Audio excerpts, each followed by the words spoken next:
Good morning Nandal. எக்கனாமிக்ஸ்ல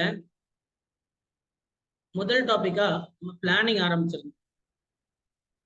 பிளானிங்கிறது ரொம்ப ரொம்ப important. மொத்தம் இந்த பிளானிங் வந்து ஹிஸ்டரி ஆஃப் பிளானிங் அப்படின்ற ஒரு டாபிக் ஃபர்ஸ்ட் வருது. ஹிஸ்டரி ஆஃப் பிளானிங் அப்புறம் பிளானிங் கமிஷனுடைய திட்ட ஆணையத்துடைய 5 ஆண்டு திட்டங்கள், 5 இயர் பிளான்ஸ். திட்ட ஆணையத்துடைய 5 ஆண்டு திட்டங்கள் மொத்தம் எத்தனை திட்டம் இருக்கு? 1ல இருந்து 12 திட்டங்கள் இருக்கு. எந்த வருஷம் வரைக்கும் திட்டமிட்டார்கள்? 2014 வரைக்கும் அவங்க திட்டமிட்டார்கள். அதன் பிறகு நித்தி ஆயோக் என்ற ஒரு அமைப்பு வந்து அதுக்கப்புறம் இப்ப ஒரு 10 வருஷமா நித்தி ஆயோக் தான் இருக்கு. நித்தி ஆயோகுடைய விரிவாக்கம் என்பது கேட்பாரு. நித்தி ஆயோகுடைய விரிவாக்கத்தை கேட்பாங்க. சரியா? சரி, அதற்கு முன்னதாக இந்த 9th லெசனுடைய ஃபர்ஸ்ட் டேர்ம் பாருங்க. 9th லெசனுடைய ஃபர்ஸ்ட் டேர்ம் டெவலப்மெண்ட் அப்படின்ற ஒரு டாபிக் வருது. சரியா? அதுக்கப்புறம் பொருளாதார வளர்ச்சிக்கான குறியீடுகள் அப்படின்ற ஒரு டாபிக் வருது. தனிநபர் வருமானம் பார்த்தோமா? தனிநபர் வருமானம் வருது. மனித வளர்ச்சி அப்படின்னா என்ன அப்படின்னு வருது.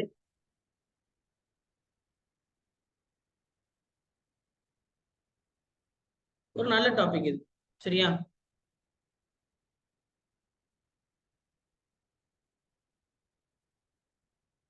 Okay, very good. ஆக்சுவலா இது வந்து ஒரு நல்ல லெசன். அடுத்தது வந்து வேலை வாய்ப்பு. வேலை வாய்ப்புங்கிறது வந்து பாத்தீங்கன்னா தமிழ்நாட்டிலையும் சரி இந்தியாலையும் வேலை வாய்ப்பு அப்படின்னா என்ன, வேலை வாய்ப்புகள் எப்படி, என்ன முறையில இருக்கு, என்னென்ன வகையான வேலை வாய்ப்பு இருக்கு,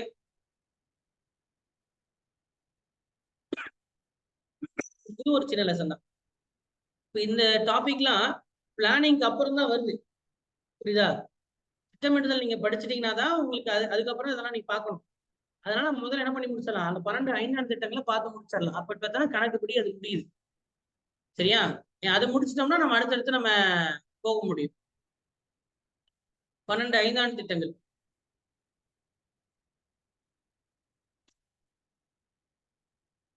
12 5ஆண்டு திட்டங்களை பார்க்கலாம். எழுதிங்க, 5 ஆண்டு திட்டங்கள்.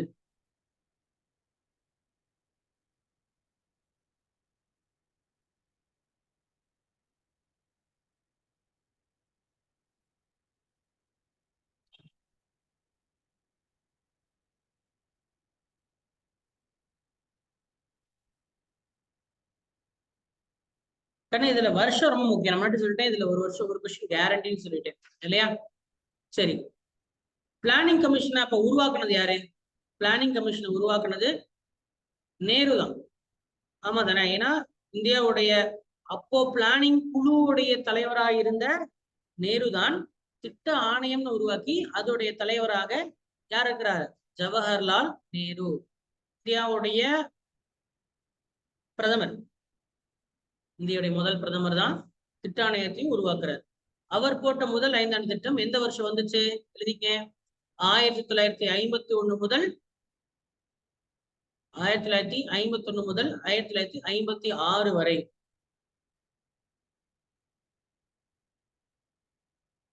சரியா? இது ஒரு வேளாண்மை சார்ந்த திட்டம். வேளாண்மை சார்ந்த திட்டம். இந்த திட்டத்திற்கு மறுபெயர் உண்டு. இதற்கு பேரு Harrod Domar model. Harrod Domar model, Harrod Domar மாதிரி என்று அழைப்பார்கள்.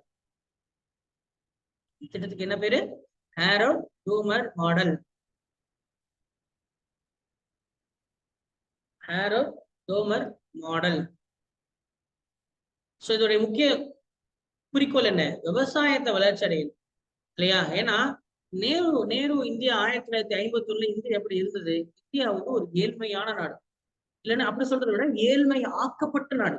வெள்ளக்காரோட 190 வருஷம் ஆட்சியில என்னது இந்தியாவுடைய வளர்ச்சி நல்லா கிராஃப் ஒட்டி காமிச்சனே. இந்தியாவோட ஜிடிபி எல்லாம் இறங்கிடுச்சு. அவ்வளவு ஏழ்மை, அவ்வளவு ஏழ்மை. அதுவும் இல்லாம பெரும்பாலான மக்கள், அதாவது 90% மக்கள், 90% ஆஃப் மக்கள், இந்தியாவுடைய ஜனத்தொகையில 90 லட்சம் பேரு, 90% மக்கள் எதை நம்பி இருக்காங்கன்னா விவசாயத்தை நம்பி இருக்காங்க. எதை நம்பி இருக்காங்க? விவசாயத்தை தான் நம்பி இருக்காங்க. சரியா? மிச்சக்கூடிய 10% தான் என்னது? தொழிற்சாலையும் சேவை துறையும். சரி, 10% தொழிற்சாலையும் சர்வீஸ் செக்டர், சேவை துறையும். அப்ப பெரும்பாலான மக்கள் இந்த துறையில் இருந்ததுனாலதான் ஃபர்ஸ்ட் முதல் திட்டம் வந்து விவசாயத்தை பெருக்கணும், அதை வளமையாக்கணும் அப்படின்றதுக்கான பிளான். சரியா? இந்த பிளான் வந்து ஒரு சக்சஸ். இது வந்து சக்சஸ்ஃபுல். அதோடைய வளர்ச்சி எவ்வளவு கேட்டீங்கன்னா 3.6% அதோடைய வளர்ச்சி. அது போட்ட திட்டத்தை, அது போட்ட டார்கெட்டை விட அதிகமா போயிடுச்சு. சக்சஸ் அப்படின்னா என்னது? 1956க்குள்ள அவங்க என்ன பிளான் பண்ணாங்களோ அதை செஞ்சுட்டாங்கன்னு அர்த்தம். சொல்றது புரியுதா? 1956க்குள்ள அவங்க நினைச்சதை முடிச்சுட்டாங்க.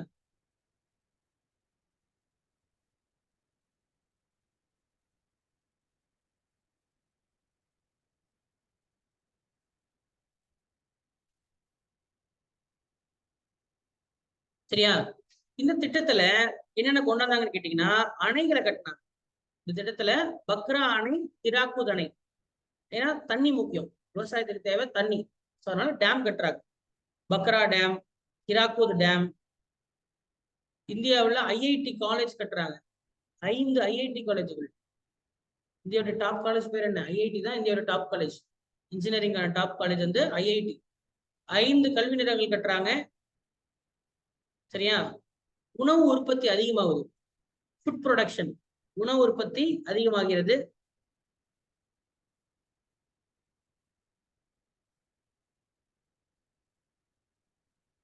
அதனால இது ஒரு வெற்றி திட்டம். ஓகே, சரி. அடுத்தது 2ஆம் ஐந்தாண்டு திட்டம். 2ஆம் ஐந்தாண்டு திட்டம்.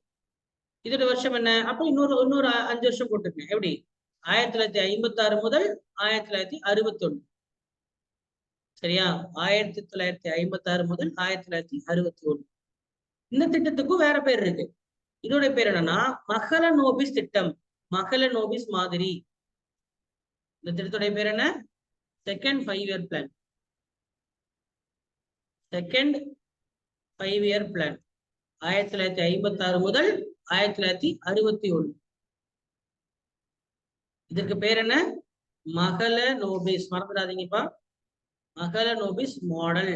அதுக்கு முன்னாடி பேர் என்ன? ஹரத் தோமர் மாடல். சரியா? ஹரத் தோமர் மாடல். சரி, இப்போ போன திட்டத்துல நம்ம எதை எதை முன்னுரிமைப்படுத்தணும்? விவசாயத்தை. இந்த திட்டத்துல தொழிற்துறையை முன்னிலைப்படுத்தணும். அப்ப இந்த மாடல் எதுக்காக? தொழிற்துறை, அதாவது இண்டஸ்ட்ரீஸ், தொழிற்சாலைகளை பெருக்கணும். தொழிற்சாலைகளை பெருக்கணுங்கிறது தான் இவங்களுடைய இப்போ இந்த வருஷம் இண்டஸ்ட்ரியல் செக்டார். ஏன்னா போன வருஷம் சக்சஸ், போன மாடல் சக்சஸ். இந்த மாடல் 2வதாக தொழிற்துறையை முன்னுரிமை அளிக்கப்பட்டது. சரியா?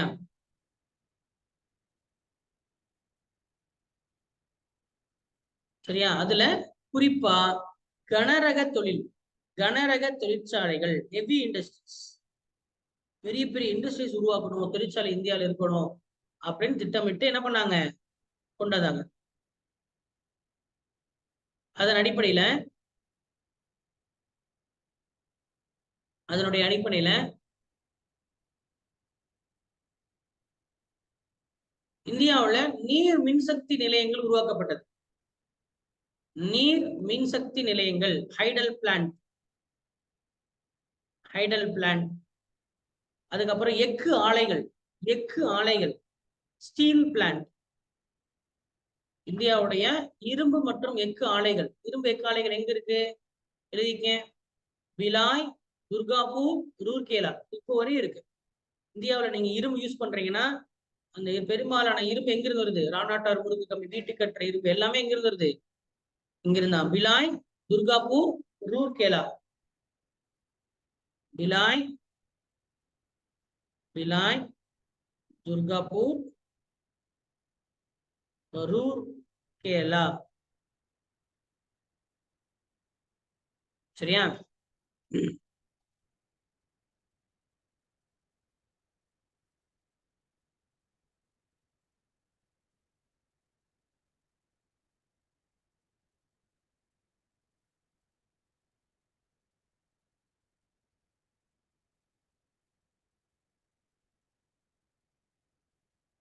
பாருங்க, இரும்பேக்கு தொழிற்சாலை தெரியுதா? பிலாய், துர்காப்பூர், ரூர்கேலா, இது எல்லாமே எந்த எந்த சுத்தி இருக்கு?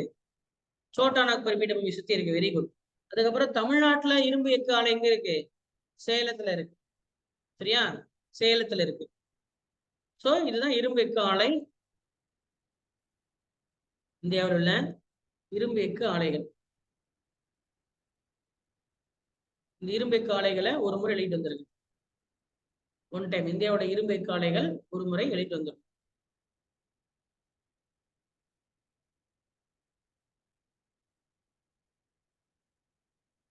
சரியா? இதுல அந்த மேப்பை நான் குரூப்ல ஷேர் பண்றேன். எது எது எங்கெங்க இருக்குன்னு தெரியணும். ஓகே, சரி. இப்ப இதுல பெரும்பாலுமானது எப்போ உருவாக்கப்பட்டது? இரண்டாம் ஐந்தாண்டு திட்டத்துல உருவாக்கப்பட்டது. சரியா?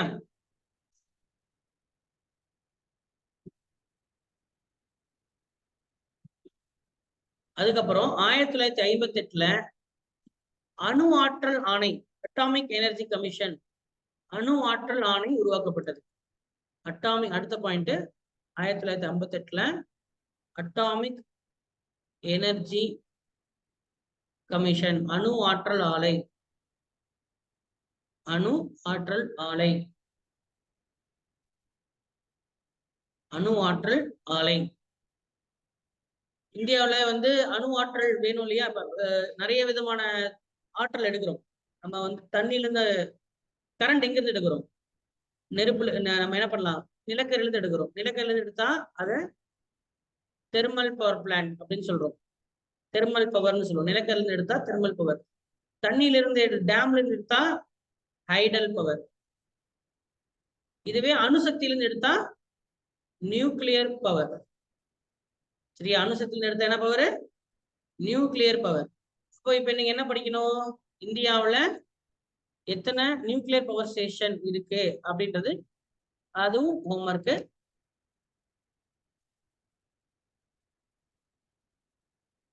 அதுவும் நான் உங்களுக்கு வந்து அமைச்சு வைக்கிறேன். சரியா?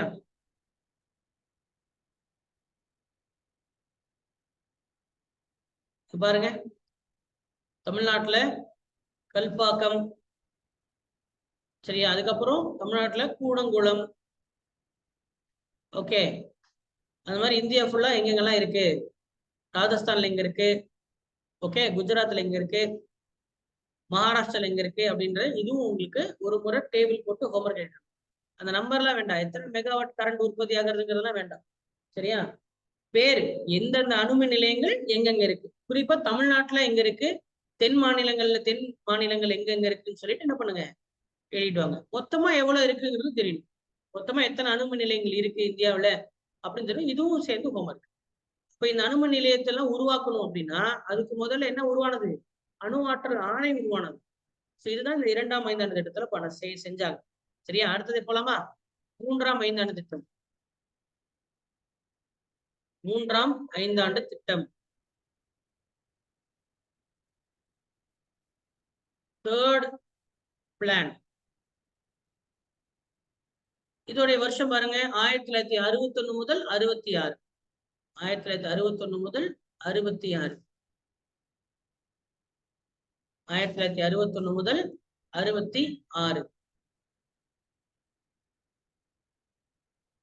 இந்த திட்டத்திற்கும் வேற பேர் உண்டு. என்னது? கட்கில் யோஜனா. இந்த திட்டத்தின் பேர் என்ன? கட்கில் யோஜனா.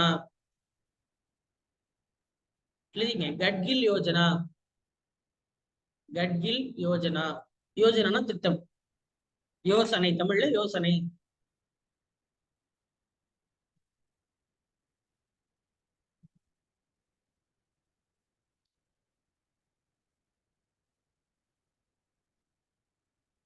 இதுல வேளாண்மை, தொழில்துறை ரெண்டுத்துக்கும் முக்கியத்துவம் கொடுக்கப்பட்டது. Both agriculture and industry sector ரெண்டுத்துக்குமே முக்கியத்துவம் கொடுக்கப்பட்டது. சரியா? அதுல குறிப்பா குறிப்பா இதுல தற்சார்புக்கு முக்கியத்துவம் கொடுக்கப்பட்டது. தற்சார்பு, செல்ஃப் சஸ்டைன்டு.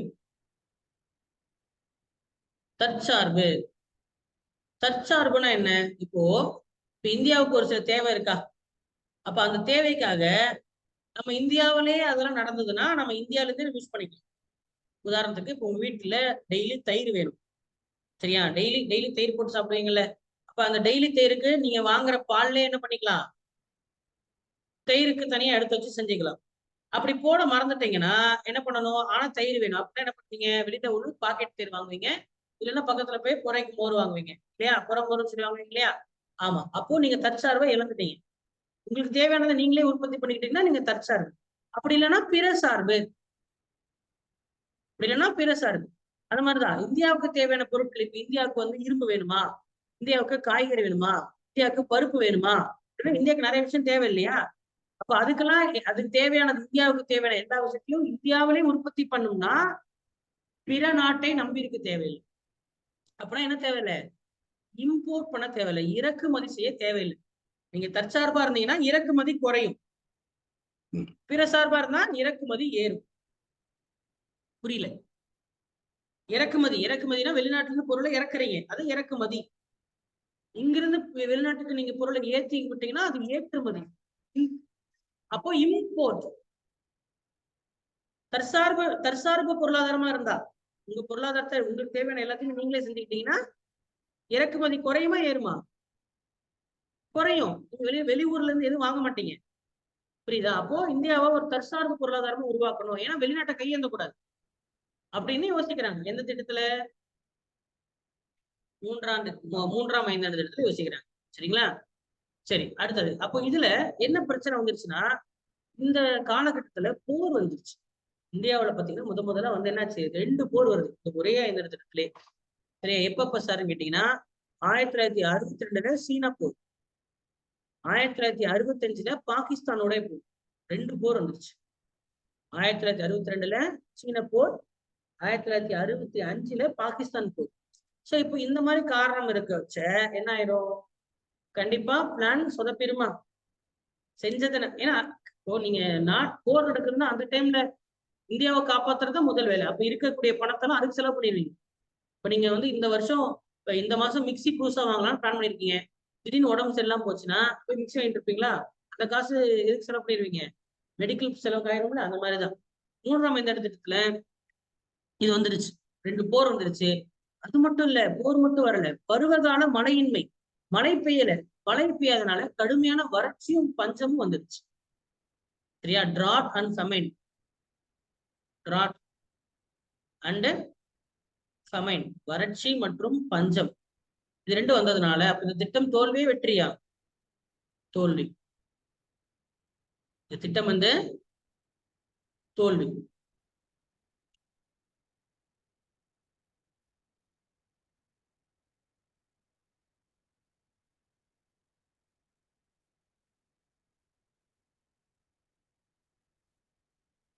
சரி, இப்போ இப்போ இந்த திட்டம் தோல்வி அடைஞ்சிருச்சு, சரிதானே? இப்போ இதுல சில இலக்குகள் வச்சிருப்போம்ல. உதாரணத்துக்கு இப்ப இந்த வருஷம் மிக்சி வாங்கலாம், இந்த மாசம் மிக்சி வாங்கலாம், கிரைண்டர் வாங்கலாம் பிளான் பண்ணிருப்பீங்க. ஆனா அந்த மாசம் செலவுல வாங்க முடியல, ஏதோ ஒரு அவசர செலவு வந்துருச்சு அப்படின்னா, அப்ப அடுத்த வருஷம் புது பிளான் போடுவீங்களா, இல்ல போன மாசம் வாங்க முடியாத செய்ய முடியாத பிளானே கண்டினியூ பண்ணுவீங்களா? போன மாசம் செய்ய முடியல, அப்போ போன மாசம் அப்ப இந்த மாசம் பிளான் பண்ணும்போது போன மாசம் பிளான் பண்ண மிக்சியை வாங்கிடலாம், போன மாசம் பிளான் பண்ண கிரைண்டரை வாங்கிடலாம் தான் என்ன பண்ணுவீங்க? அப்படிதானே போவீங்க? அப்படி போக மாட்டீங்களா? அதுதான் போன வருஷம் நடக்கல இல்ல, அப்ப அதை புதுசா போட்டுக்கலாம் அப்படின்னு போயிருவீங்களா? கரெக்ட். அப்போ மூன்றாம் ஐந்தாண்டு திட்டம் என்னாச்சு? அது ஃபெயிலியர். அப்ப அதுல சில இலக்குகள் இருந்ததுன்னா அந்த இலக்குகளை முடிச்சிட்டு அடுத்தது போகுமா, இல்ல புதுசா இன்னும் 4ன்னு போய்க்கலாமா? முடிச்சிட்டு தான். அப்ப ஐந்தாண்டு திட்டத்துக்கு ஒரு லீவ் விட்டுருவோமா? ஐந்தாண்டு திட்டம் போட வேண்டாம். ஐந்தாண்டு திட்டத்துக்கு என்ன பண்ணிடுவோம், நம்ம லீவ் விட்டுறலாம். அதனால இப்ப பேரு பிளான் ஹாலிடே. ஏன் ஹாலிடே? ஐந்தாண்டு திட்டத்துக்கு நம்ம லீவ் விட்டோம், பிளான் பண்ணல. ஏன் பண்ணல? ஆஹ் சரி பண்றது. ஆமா, இதெல்லாம் சரி. மூன்றாம் திட்டத்துல வந்த குறைகளை சரி பண்ணிட்டு அடுத்து 4வது இடத்துக்கு போய்க்கலாம் அப்படின்னு பிளான் பண்றாரு. அதனால பிளானுக்கு ஹாலிடே. சரியா? என்னப்பா பிளான் ஹாலிடேனே போடுங்க. ஹாலிடே இங்க தமிழ் ஹாலிடே தானே. ஆனா விடுப்புன்னு போடுறீங்களா? விடுப்பு, விடுப்பு வேண்டி விண்ணப்பம், விடுப்புன்னு போட்டுருங்க. திட்ட விடுப்பு அப்ப ஹாலிடேக்கெல்லாம் நியாயம் பண்றீங்களா? இடைக்கால திட்டமா சார்? சொல்றேன். உங்களுக்கு வந்து ஆண்டு திட்டங்கள் தமிழ்ல சொல்லுவாங்க. நீங்க பிளான் ஹாலிடே எழுதுங்க. சரியா? சரி. அதுக்கப்புறம் இப்ப எத்தனை வருஷம் பிளான் ஹாலிடே விட்டாங்கன்னா 3 வருஷத்துக்கு விட்டாங்க. 3 வருஷத்துக்கு பிளான் ஹாலிடே விட்டாங்க. சரியா? 3 வருஷத்துக்கு பிளான் ஹாலிடே விட்டும்போது இப்ப என்ன பண்ணாங்கன்னா 5 வருஷத்துக்கு போடாம வருஷம் ஒண்ணு போட்டாங்க. அந்த விட்ட அந்த கேப் விட்டத வருஷம் போட்டதுனால இதை ஆனுவல் பிளான் சொல்லுவாங்க. ஒவ்வொரு வருஷம் ஒரு பிளான். அப்ப இதை நம்ம என்ன சொல்லலாம் தமிழ்ல? ஆண்டு திட்டங்கள். ஆண்டு திட்டங்கள் ஒவ்வொரு வருஷம் ஒண்ணு. கடைசியா முடிஞ்சது இப்போ 66ல முடிஞ்சா? அப்போ 1966 முதல் 1969 வரைக்கும் என்ன திட்டங்கள்? ஆண்டு திட்டங்கள். ஏன் ஆண்டு திட்டங்கள் விட்டாங்க? ஏன்னா 5ஆண்டு திட்டத்துக்கு லீவு. 5ஆண்டு திட்டத்துக்கு என்ன பண்ணிட்டாங்க? லீவ் விட்டாங்க. 66 டு 67, 67 டு 68, 68 டு 69 அப்படின்னு 3 ஆண்டு திட்டங்கள் இருக்கின்றன. எத்தனை திட்டங்கள் இருக்கு? ஆண்டு திட்டங்கள் 3.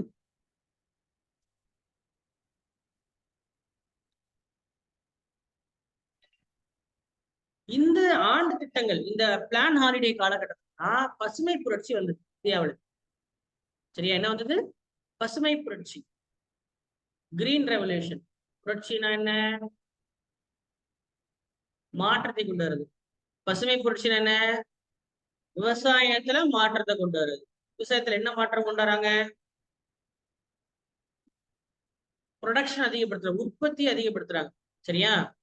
உற்பத்தி இப்போ ஒரு ஏக்கர்ல நிலத்துல 100 மூட்டை அரிசி தான், 100 மூட்டை தான் வரும்னு வச்சுக்கோங்களேன். ஒரு ஏக்கர்ல 100 மூட்டை தான் வரும்னா நீங்க பழைய கால டெக்னிக் யூஸ் பண்ணீங்கன்னா 100 மூட்டை தான் வரும். ஆனா இப்ப அறிவியல் யூஸ் பண்றது மூலியமா என்ன பண்றீங்க? அறிவியல் யூஸ் பண்றது மூலியமா 100 மூட்டை அரிசி வர்றதுக்கு பதிலா 150 மூட்டை வரும் உங்களுக்கு. அது எப்படி சார்? அது வரும். அது அறிவியல். அப்ப அந்த அறிவியல் யூஸ் பண்ணி விவசாயம் பண்றீங்க. அப்படி அந்த டெக்னிக் தான் என்னாச்சு? அந்த டெக்னிக் இந்தியா ஃபுல்லா கொண்டாந்தாங்க. அதுதான் விவசாய புரட்சி. அப்ப என்ன பண்ணிருக்கான்? உற்பத்தியை அதிகப்படுத்தியிருக்கான். 100 மூட்டை அரிசி போல 150 மூட்டை, அதே ஒரு ஏக்கர் நிலம் தான், இடம் ஒண்ணுதான், ஆனா மூட்டை அதிகரிக்குது. அது எப்படி அதிகரிக்கிறது அப்படின்னா ஹை ஈல்டிங் வெரைட்டிஸ், அதிக உற்பத்தி தரக்கூடிய விதைகளை, கொண்டாந்தாங்க. ஹை ஈல்டிங் வெரைட்டிஸ், அதிக உற்பத்தி கம்மியான டைம்ல. பொதுவா அரிசி 6 மாசத்துல விளையுதுன்னா இந்த அரிசி 3 மாசத்துல விளையுது. பிளஸ் 100 மூட்டை கிடைக்கிற இடத்துல 150 மூட்டை கிடைக்கும். அப்ப விவசாயிக்கு நிறைய லாபமா? விவசாயத்துக்கு நிறைய லாபம், சீக்கிர லாபம். சரியா? பிளஸ் இதுல கிருமி அந்த இது பூச்சி எல்லாம் வரக்கூடாதுன்னு சொல்லிட்டு என்ன பண்ணாங்க? ஃபெர்டிலைசர்ஸ். சரியா? ஃபெர்டிலைசர்ஸும் பெஸ்டிசைட்ஸ், பூச்சிக்கொல்லிகளையும் போட ஆரம்பிச்சாங்க. ஆனா அந்த காலத்துல இது வந்து உடலுக்கு கெடுதுங்கிறது அப்ப தெரியல. சரியா? பூச்சிக்கொல்லியும் உரமும் போட ஆரம்பிச்சாங்க. உரமும் பூச்சிக்கொல்லியும் கொண்டு வந்து அதிக ஈட்டம், சரியா, பயிர் ஈட்டம் வந்து அதிகப்படுத்தினாங்க. இத முதல்ல உலகத்துல சொன்னது யாருன்னா, உலகத்துல இந்த பசுமை புரட்சிக்கு ஒரு விஷயத்தை கொண்டு வரலாம்னு சொன்னது யாருன்னா நார்மன் போர்லாக். அதனாலதான் அவரை பசுமை புரட்சியின் தந்தைன்னு சொல்றாங்க. ஃபாதர் ஆஃப் பசுமை புரட்சியின் தந்தை யாரு? Norman Borlaug.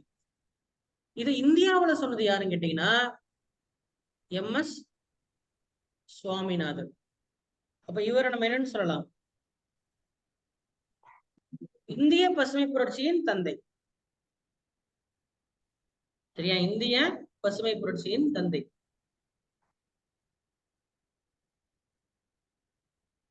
அப்போ 66ல நம்ம முடிக்க வேண்டிய சில பிரச்சனைகளை 1966க்குள்ள முடிக்க வேண்டிய சில பிரச்சனை முடிக்க முடியாதனால, சரியா, 1969க்குள்ள அதை முடிச்சுட்டு அதுக்கு அடுத்தது நம்ம எங்க போறோம்?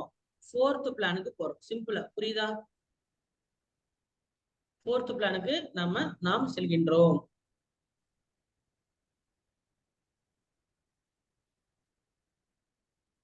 அப்போ 4ஆம் ஐந்தாண்டு திட்டம் எழுதிக்க. என்ன சாமி புரியுது தானே? சும்மா இருக்கா? புரியுதுங்க சார். சரி, 4ஆம் ஐந்தாண்டு திட்டம். இப்ப மறுபடியும் நம்ம 5 வருஷம் கணக்கு போட்டுக்கு. 4ஆம் ஐந்தாண்டு திட்டம்,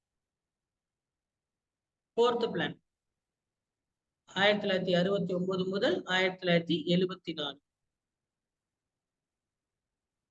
1969 முதல் 1974. இது கூடவே இந்தியாவுடைய பிரைம் மினிஸ்டர்ஸ் வந்து உங்களுக்கு தெரிஞ்சிருக்கணும். இந்தியாவுடைய பிரைம் மினிஸ்டர்ஸ், சரியா? இந்தியாவுடைய பிரைம் மினிஸ்டர்ஸ். நேரு பாத்தீங்கன்னா 1947 இருந்து 64 வரைக்கும் இருக்கிறாரு. அதுக்கப்புறம் யாரு? குல்சர்லால் நந்தா, சும்மா ஒரே மாசம், சரியா? ஒரு மாசம் கூட இல்ல, 13 நாள். அப்புறம் லால் பகதூர் சாஸ்திரி 1 வருஷம் 216 நாள். மறுபடியும் குல்சர்லால் 13 நாள். அதுக்கப்புறம் இந்திரா காந்தி வராங்க. இந்திரா காந்தி 11 வருஷம் ஆட்சி பண்றாங்க, சரிதா? இந்திரா காந்தி 11 வருஷம். எப்பல இருந்து? 66ல இருந்து 77 வரைக்கும். அப்பனா என்ன அர்த்தம்? அந்த விடுப்பு, எந்த விடுப்பு? பிளான் ஹாலிடே பண்ணதும் 4ஆம் ஐந்தாண்டு திட்டம் பண்ணதும் யாருடைய காலகட்டத்துல?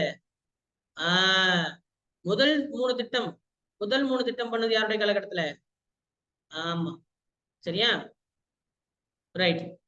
இதுல லால் பகதூர் சாஸ்திரி வந்து பதவியில இருக்கும் போதே இறந்து போயிருப்பார், சரியா? அவர் தாஷ்கண்ட் ஒப்பந்தம் அப்படின்னு சொல்லிட்டு போடுறதுக்கு, அந்த யாருக்கு சண்டை நடந்துச்சு? இந்தியாவுக்கும் பாகிஸ்தானுக்கும் சண்டை நடந்துச்சுல 1965ல. அப்ப அந்த அந்த போருடைய முடிவாக தாஷ்கண்ட் ஒப்பந்தம், இந்தியா ஜெயிச்சிருச்சு. இந்த போர்ல இந்தியா ஜெயிச்சிருச்சு. தாஷ்கண்ட் அக்ரிமெண்ட் அப்படின்னு சொல்லி போடுவதற்காக ரஷ்யா போயிருந்தார், சரியா? ரஷ்யா போகும்போது அங்க அந்த ஒப்பந்தம் போடும்போது இறந்து போயிட்டார். ஆனா பல சர்ச்சைகள் இருக்கு. அங்க விஷம் வச்சு கொண்டுட்டாங்க அப்படின்னு சொல்லுவாங்க. ஆனா அதுக்கான என்ன ஒரு அபிஷியல் எந்த ஆதாரமும் இல்லை, சரியா? முதல்ல அவர் இறந்துட்டார். சோ பதவியில இருக்கும் போதே இறந்தது முதல்ல யார் தான்? லால் பகதூர் சாஸ்திரி. லால் பகதூர் சாஸ்திரி. அதனாலதான் மறுபடியும் ஒரு 13 நாளைக்கு யார் வரா? குல்சர்லால் நந்தாவே வராது. நேரு பதவியில இருக்கும்போது இறந்துருவாரு. அதுக்கப்புறம் ஒரு கேப்பை ஃபில் பண்றதுக்கு நந்தா வராரு. மறுபடியும் லால் பகதூர் சாஸ்திரி பதவிக்கு வந்துட்டாரு, அவர் இறந்து போயிறாரு. அவர் கேப்பை ஃபில் பண்றதுக்கு மறுபடியும் நந்தா வராரு. அதுக்கப்புறம் இந்திரா காந்தி அம்மா வராங்க. இந்திரா காந்தி அம்மா தான் போனோம் நேத்து கதையை, முந்தானத்து கதையை பார்த்தோம் இல்லையா? அந்த மாதிரி ஆபரேஷன் பூஸ்டார் அப்படின்னு எழுதியிருப்பாங்க. அமிர்தசரஸ் இந்த இதுல பஞ்சாப் மக்கள் தனி நாடு கேட்டிருப்பாங்க. இந்த இதுல வந்து பார்த்திருப்போம், உங்களுக்கு கதையெல்லாம் தெரியும், நான் சொல்லியிருப்பேன். பிறகு அவருடைய சொந்த செக்யூரிட்டியே அவரை கொண்டு இருப்பாங்க. அதனால அவர் இறந்து போயிருவாங்க. இறந்து போனதுக்கு அப்புறம் என்ன ஆகும்? ஆமா, ஆனா அவங்க இறந்து போனது வந்து முதல் அந்த 11 வருஷத்துல இல்லை, சரியா? அடுத்து 3வது அவங்க ஆட்சியில வரும்போது தான். அவங்க 3 வருஷம் 3 முறை இருக்காங்கம்மா. முதல் 2 முறை கண்டினியூஸா இருக்காங்க. அப்ப இறந்து போல. அவங்க இறந்து போனது எப்போ? 1984ல தான் இறந்து போறாங்க. அப்போ அவங்க பதவியில் இருக்கும் போதே, எப்போ 1966ல இருந்து 1977 இந்த காலகட்டம் இருக்கு இல்லையா? இந்த காலகட்டத்திலேயே அவங்க 2வது முறையா, யாரு? இந்திரா காந்தி, இந்தியாவுடைய முதல் பெண் பிரதமர். அப்ப என்ன நடக்குன்னா, ரேபரேலி அப்படின்னு ஒரு ஊர் இருக்கு. எங்க? உத்தரப்பிரதேசம். அந்த தொகுதியில நின்றுதான் ஜெயிக்கிறாங்க. அந்த தொகுதியில் நின்றுதான் என்ன பண்றாங்க? எம்பியா ஜெயிக்கிறாங்க, சரியா? யாரு? ஆமா, எலெக்ஷன்ல. அப்படி ஜெயிக்கும் போது இவருக்கு எதிரா நின்ன ஒரு நபர் இருக்கிறாங்க. யாருக்கு எதிரா? இந்திரா காந்திக்கு எதிரா நின்ன நபர் தோத்து போயிடுறாங்க. அவர் என்ன பண்ணிடுறாருன்னா, அந்த நபர் போயிட்டு அலகாபாத் ஹைகோர்ட்ல கேஸ் போட்டுறாங்க. யூபியோட நீதிமன்றம் பேர் என்ன? அலகாபாத் உயர் நீதிமன்றம். சென்னையோட தமிழ்நாட்டுடைய உயர் நீதிமன்றம் பேர் என்ன? மெட்ராஸ் உயர் நீதிமன்றம், சரியா? இந்தியாவில மொத்தம் 25 உயர் நீதிமன்றங்கள் இருக்கு. எத்தனை நீதிமன்றங்கள் இருக்கு? உயர் நீதிமன்றங்கள் 25 இருக்கு. அந்த அலகாபாத் உயர் நீதிமன்றத்துல போய் கேஸ் போட்டுறாங்க. இந்த தொகுதியில இந்த எலெக்ஷன் வந்து சரியா நடக்கல, சரியா? யாரே தோத்து போனாங்க. எலெக்ஷன் என்ன ஆகல, சரியா நடக்கல. நடக்காததுனால அப்படி கேஸ் போட்டோன்னே அலகாபாத் நீதிமன்றம் விசாரிச்சு பார்த்து, ஆமா இதுல ஏதோ சிக்கல் இருக்கு, ஒழுங்கா நடக்கல, கணக்கு சரியா வரலன்னு சொல்லிட்டு என்ன பண்ணிட்டாங்க, அந்த தேர்தலை ரத்து பண்ணிருது. எந்த தேர்தல? ரேபரேலி தொகுதி இருக்குல்ல, அந்த தொகுதியில நடந்த தேர்தலை மட்டும் ரத்து பண்ணுது. அப்படி ரத்து பண்ணா ஜெயிச்ச இந்திரா காந்தி பதவி போ எம்பி கிடையாது. அப்போ அந்த அம்மா எம்பி ஆனாதான் பிரைம் மினிஸ்டர் ஆக முடியும். கரெக்டா? எம்பி ஆனாதான் பிஎம் ஆக முடியும். அப்ப நீங்க அந்த அம்மா ஜெயிச்சு ஆட்சி எல்லாம் உட்கார்ந்துருச்சு. ஆட்சியில உட்கார்ந்துட்டு இருக்கும் பட்சத்துல இப்படி ஒரு தீர்ப்பு வருது. என்ன தீர்ப்பு? நீங்க எம்பி கிடையாது, நீங்க தேர்தலில் ஏதோ குளறுபடி நடந்து வந்த உடனே, புரியுது நான் சொல்றது?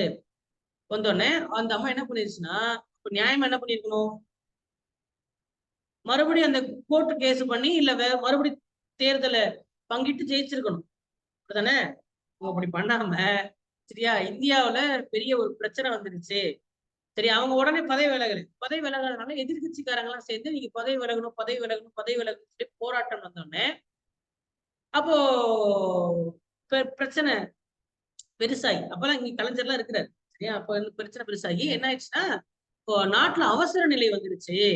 என்ன வந்துருச்சு? இந்தியாவுக்குள்ள இன்டர்னல் டிஸ்டர்பன்ஸ், இந்திய நாட்டு ஃபுல்லா கலவரம் வெடிச்சிருச்சு, அவசர நிலை வந்துருச்சுட்டு தேசிய அவசர நிலை பிரகடனம் செய்திடறாங்க. நேஷனல் எமர்ஜென்சியே செஞ்சிடறாங்க. தேசிய அவசர நிலை பிரகடனம் பண்ணா இந்தியாவுல மக்களாட்சி இருக்காது, ராணுவ ஆட்சி வந்துடும். புரியுதா? பீரங்கி வந்துடும். அப்போ மிரட்டி, துப்பாக்கி முனையில மிரட்டி வீட்டுக்கு போறியா சுடவா? அதாவது இப்ப 144 தடை உத்தரவுன்னு சொல்லுவாங்க தெரியுமா? 144 சொல்லுவாங்கல்ல, அது இந்தியாவுக்கே போட்டா எப்படி இருக்கும்? இந்தியாவுக்கே 144 போட்டாதான் தேசிய அவசர நிலை. ஒரு சின்ன ஊருக்கோ இல்ல நகரத்துக்கோ போட்டா அது 140. அது கலெக்டர் நினைச்சா போடலாம். ஒரு கலெக்டர் நினைச்சா ஊரடங்கு உத்தரவுன்னு சொல்லுவாங்க தெரியுமா? ஊரடங்கு உத்தரவு. ஊர்ல எவனும் வெளில வரக்கூடாது. வெளில இருந்தா போலீஸ் கேட்காம கொள்ளாம அடிச்சு போயிருவாங்க. தெரியுமில்ல? அதான் 144. அது யாருக்கு அந்த யாருக்கு பவர் இருக்கு? கலெக்டருக்கு. ஏன்னா சச்சரவு வர்றது, யாரும் வெளில வரக்கூடாது அப்படின்னு சொன்னா நடக்கும். தெரியுமா தெரியாது? ஊரடங்கு உத்தரவுன்னு சொல்லுவாங்கல்ல, அதே ஊரடங்கு உத்தரவையே அதே இந்திய அளவுல போட்டா எப்படி இருக்கும்? அதுதான் நேஷனல் எமர்ஜென்சி, தேசிய அவசர நிலை. அந்த மாதிரி அதை போட்டாங்க. சரியா? அப்ப அது ஆக்சுவலா சர்வாதிகாரத்தனம் தான். நியாயமா பார்த்தா விலகி இருக்கணும், நம்ம விலகல. சரியா? சர்வாதிகாரத்தனம் கொண்டு வந்ததுனால அந்த பிரச்சனை எல்லாத்தையும் அடக்கிட்டாங்க. ஆனா உங்களுடைய டென்யூர் முடிஞ்சு மறுபடியும் அந்த எலெக்ஷன் வருது இல்லையா? அப்போ காங்கிரஸ் ஜெயிக்கல, காங்கிரஸ் தோத்து போயிருக்கு. காங்கிரஸ் என்ன ஆயிடுச்சு? முதல் முறையா காங்கிரஸ் தோத்து போயிருக்கு. காங்கிரஸ் தோத்து போயிட்டு ஜனதா கட்சின்னு ஒரு கட்சி, புது கட்சி வருது, ஜனதா பார்ட்டி. அந்த கட்சியுடைய நபர் தான் மொராஜி தேசாய். சரியா? அப்ப இவர் தான் முதல் காங்கிரஸ் அல்லாத பிரைம் மினிஸ்டர். காங்கிரஸ் அல்லாத கட்சி என்னது? ஜனதா கட்சி. மொராஜி தேசாய். புரியுதா? அந்த அம்மா பண்ண தப்பு என்ன? நியாயமா பதவி விலகி இருக்கணும், ஆனா பண்ணாம அவசர நிலை கொண்டதுனால இதாயிருச்சு. சரியா? அங்க பாருங்க, அடுத்து பிரைம் மினிஸ்டர் யாரு? மொராஜி தேசாய். ஆனா இவரும் முழுசா இல்லை, இவரும் பாதியிலே விலகிடுவார், பதவி விலகிடுவார். சரியா? இவரும் பாதியிலே விலகிடுவாரு. அடுத்தது சரண் சிங் வருவாங்க. சரிங்களா? அதுக்கப்புறம் மறுபடியும் எலெக்ஷன் முடிஞ்சு புது எலெக்ஷன் இந்திரா காந்தி அம்மாவே ஜெயிப்பாங்க, 3வது முறை ஜெயிப்பாங்க. இப்ப இந்த வாட்டி ஃபுல்லா 5 வருஷம் முடிகிற கட்டம் வந்துச்சு. கடைசி டைம்ல சுட்டு கொண்டுடுவாங்க.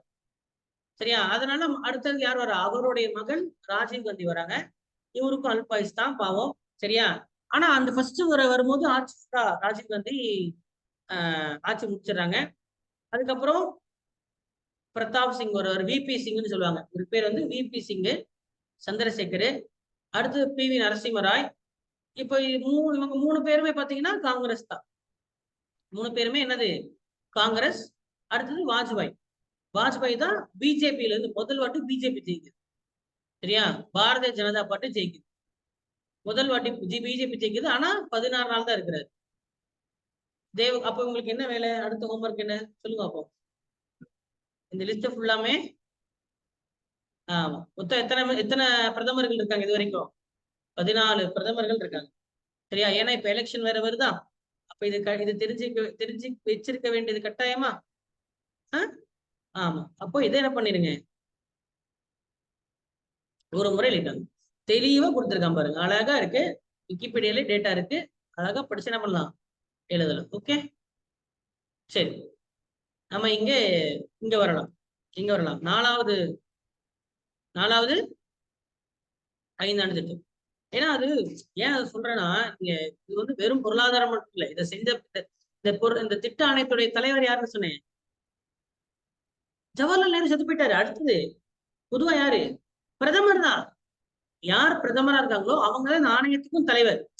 இப்ப ஜவஹர்லால் நேரு இருந்தா ஜவஹர்லால் தலைவர், இந்திரா காந்தி இருந்தா இந்திரா காந்தி தலைவர்.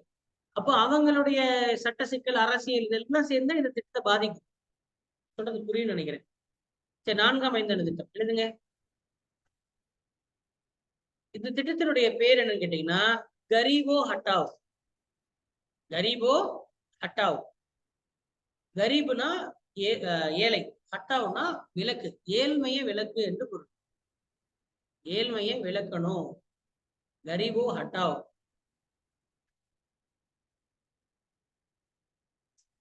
சரியா? இதுல என்ன ஆச்சுன்னா விலைவாசிகளை நிலைப்படுத்தணும், கண்ட்ரோல் இன்ஃபிளேஷன். 4வது திட்டத்துல பாத்தீங்கன்னா கண்ட்ரோல் இன்ஃபிளேஷன், விலைவாசிகளை நிலைப்படுத்தணும், கண்ட்ரோல் இன்ஃபிளேஷன். சரியா? ரைட்.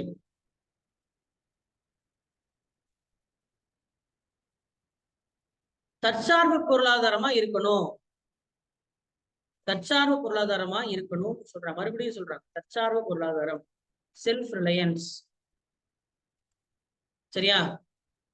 அடுத்தது குடும்ப நல திட்டங்களை உருவாக்குனாங்க, ஃபேமிலி பிளானிங். அதானே சார் ஃபேமிலி பிளானிங்? ஏன்னா இந்தியாவுடைய அப்ப அடுத்த பிரச்சனை என்ன வருது? ஜனத்தொகை. அப்போ குடும்ப நல திட்டங்களை அறிமுகப்படுத்தினாங்க. நாம் இருவர் நமக்கு இருவர், அப்புறம் நாம் இருவர் நமக்கு ஒருவர், அப்புறம் நாமே இருவர் நமக்கு எதுக்கு இன்னொருவர், இல்லையா? அப்படின்னு இப்ப திட்டம் எல்லாம் மாறிடுச்சு. நம்ம முதல் திட்டம் வந்து யாருடைய 4ஆம் ஐந்தாண்டு திட்டம் தான் ஃபேமிலி பிளானிங், பாப்புலேஷன் கண்ட்ரோல். நீங்க படத்தெல்லாம் பார்த்திருப்பீங்க இல்லையா? Population control. இப்ப கூட பார்த்தோமே, இப்போ தலா வருமானம் வந்து பிரச்சனை என்ன? தலா வருமானத்துக்கு பிரச்சனை ஜனத்தொகை தான். கரெக்டா? பணக்காரன் தான். எப்போ? அப்பா 50,000 சம்பாரிச்சாலும் ஒரே ஒரு குழந்தைன்னா அந்த குழந்தை பணக்காரன் தான். அப்பா 10 லட்சம் சம்பாரிச்சாலும் 10 பிள்ளைங்க இருந்தா அது ஏழ்மை குழந்தை தான், இல்லையா? ஏன்னா செலவு பிரிச்சு செலவு பண்ணும்போது அதிகமாயிரும் இல்லையா? எல்லாருக்கும் வாய். அப்போ you have to eat so many mouth. நிறைய வாய்க்கு நீங்க சோறு போடணும். ஆமா தானே? ரைட். அடுத்தது இந்த வருஷம் என்ன? 1969 முதல் 74. சரியா? இந்த வருஷத்துல ஒரு முக்கியமான சம்பவம் நடக்குது. இதுவும் மறுபடியும் போர். யார் கூட? பங்களாதேஷ் கூட, அதாவது பாகிஸ்தான் கூட. 1972ல பங்களாதேஷி சுதந்திர போர் நடக்குது, பங்களாதேஷ் வார். பேர் தான் பங்களாதேஷ் வார், ஆனா அது யாருக்கு நடந்த சண்டை? பாகிஸ்தானுக்கும் இந்தியாவுக்கும். சரியா? பாகிஸ்தான் சுதந்திரம் அடையும்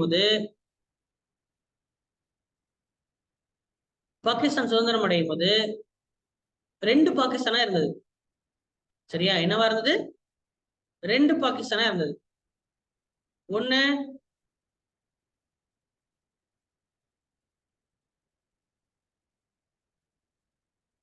மேற்கு பாகிஸ்தான், இன்னொன்னு கிழக்கு பாகிஸ்தான் பேர்.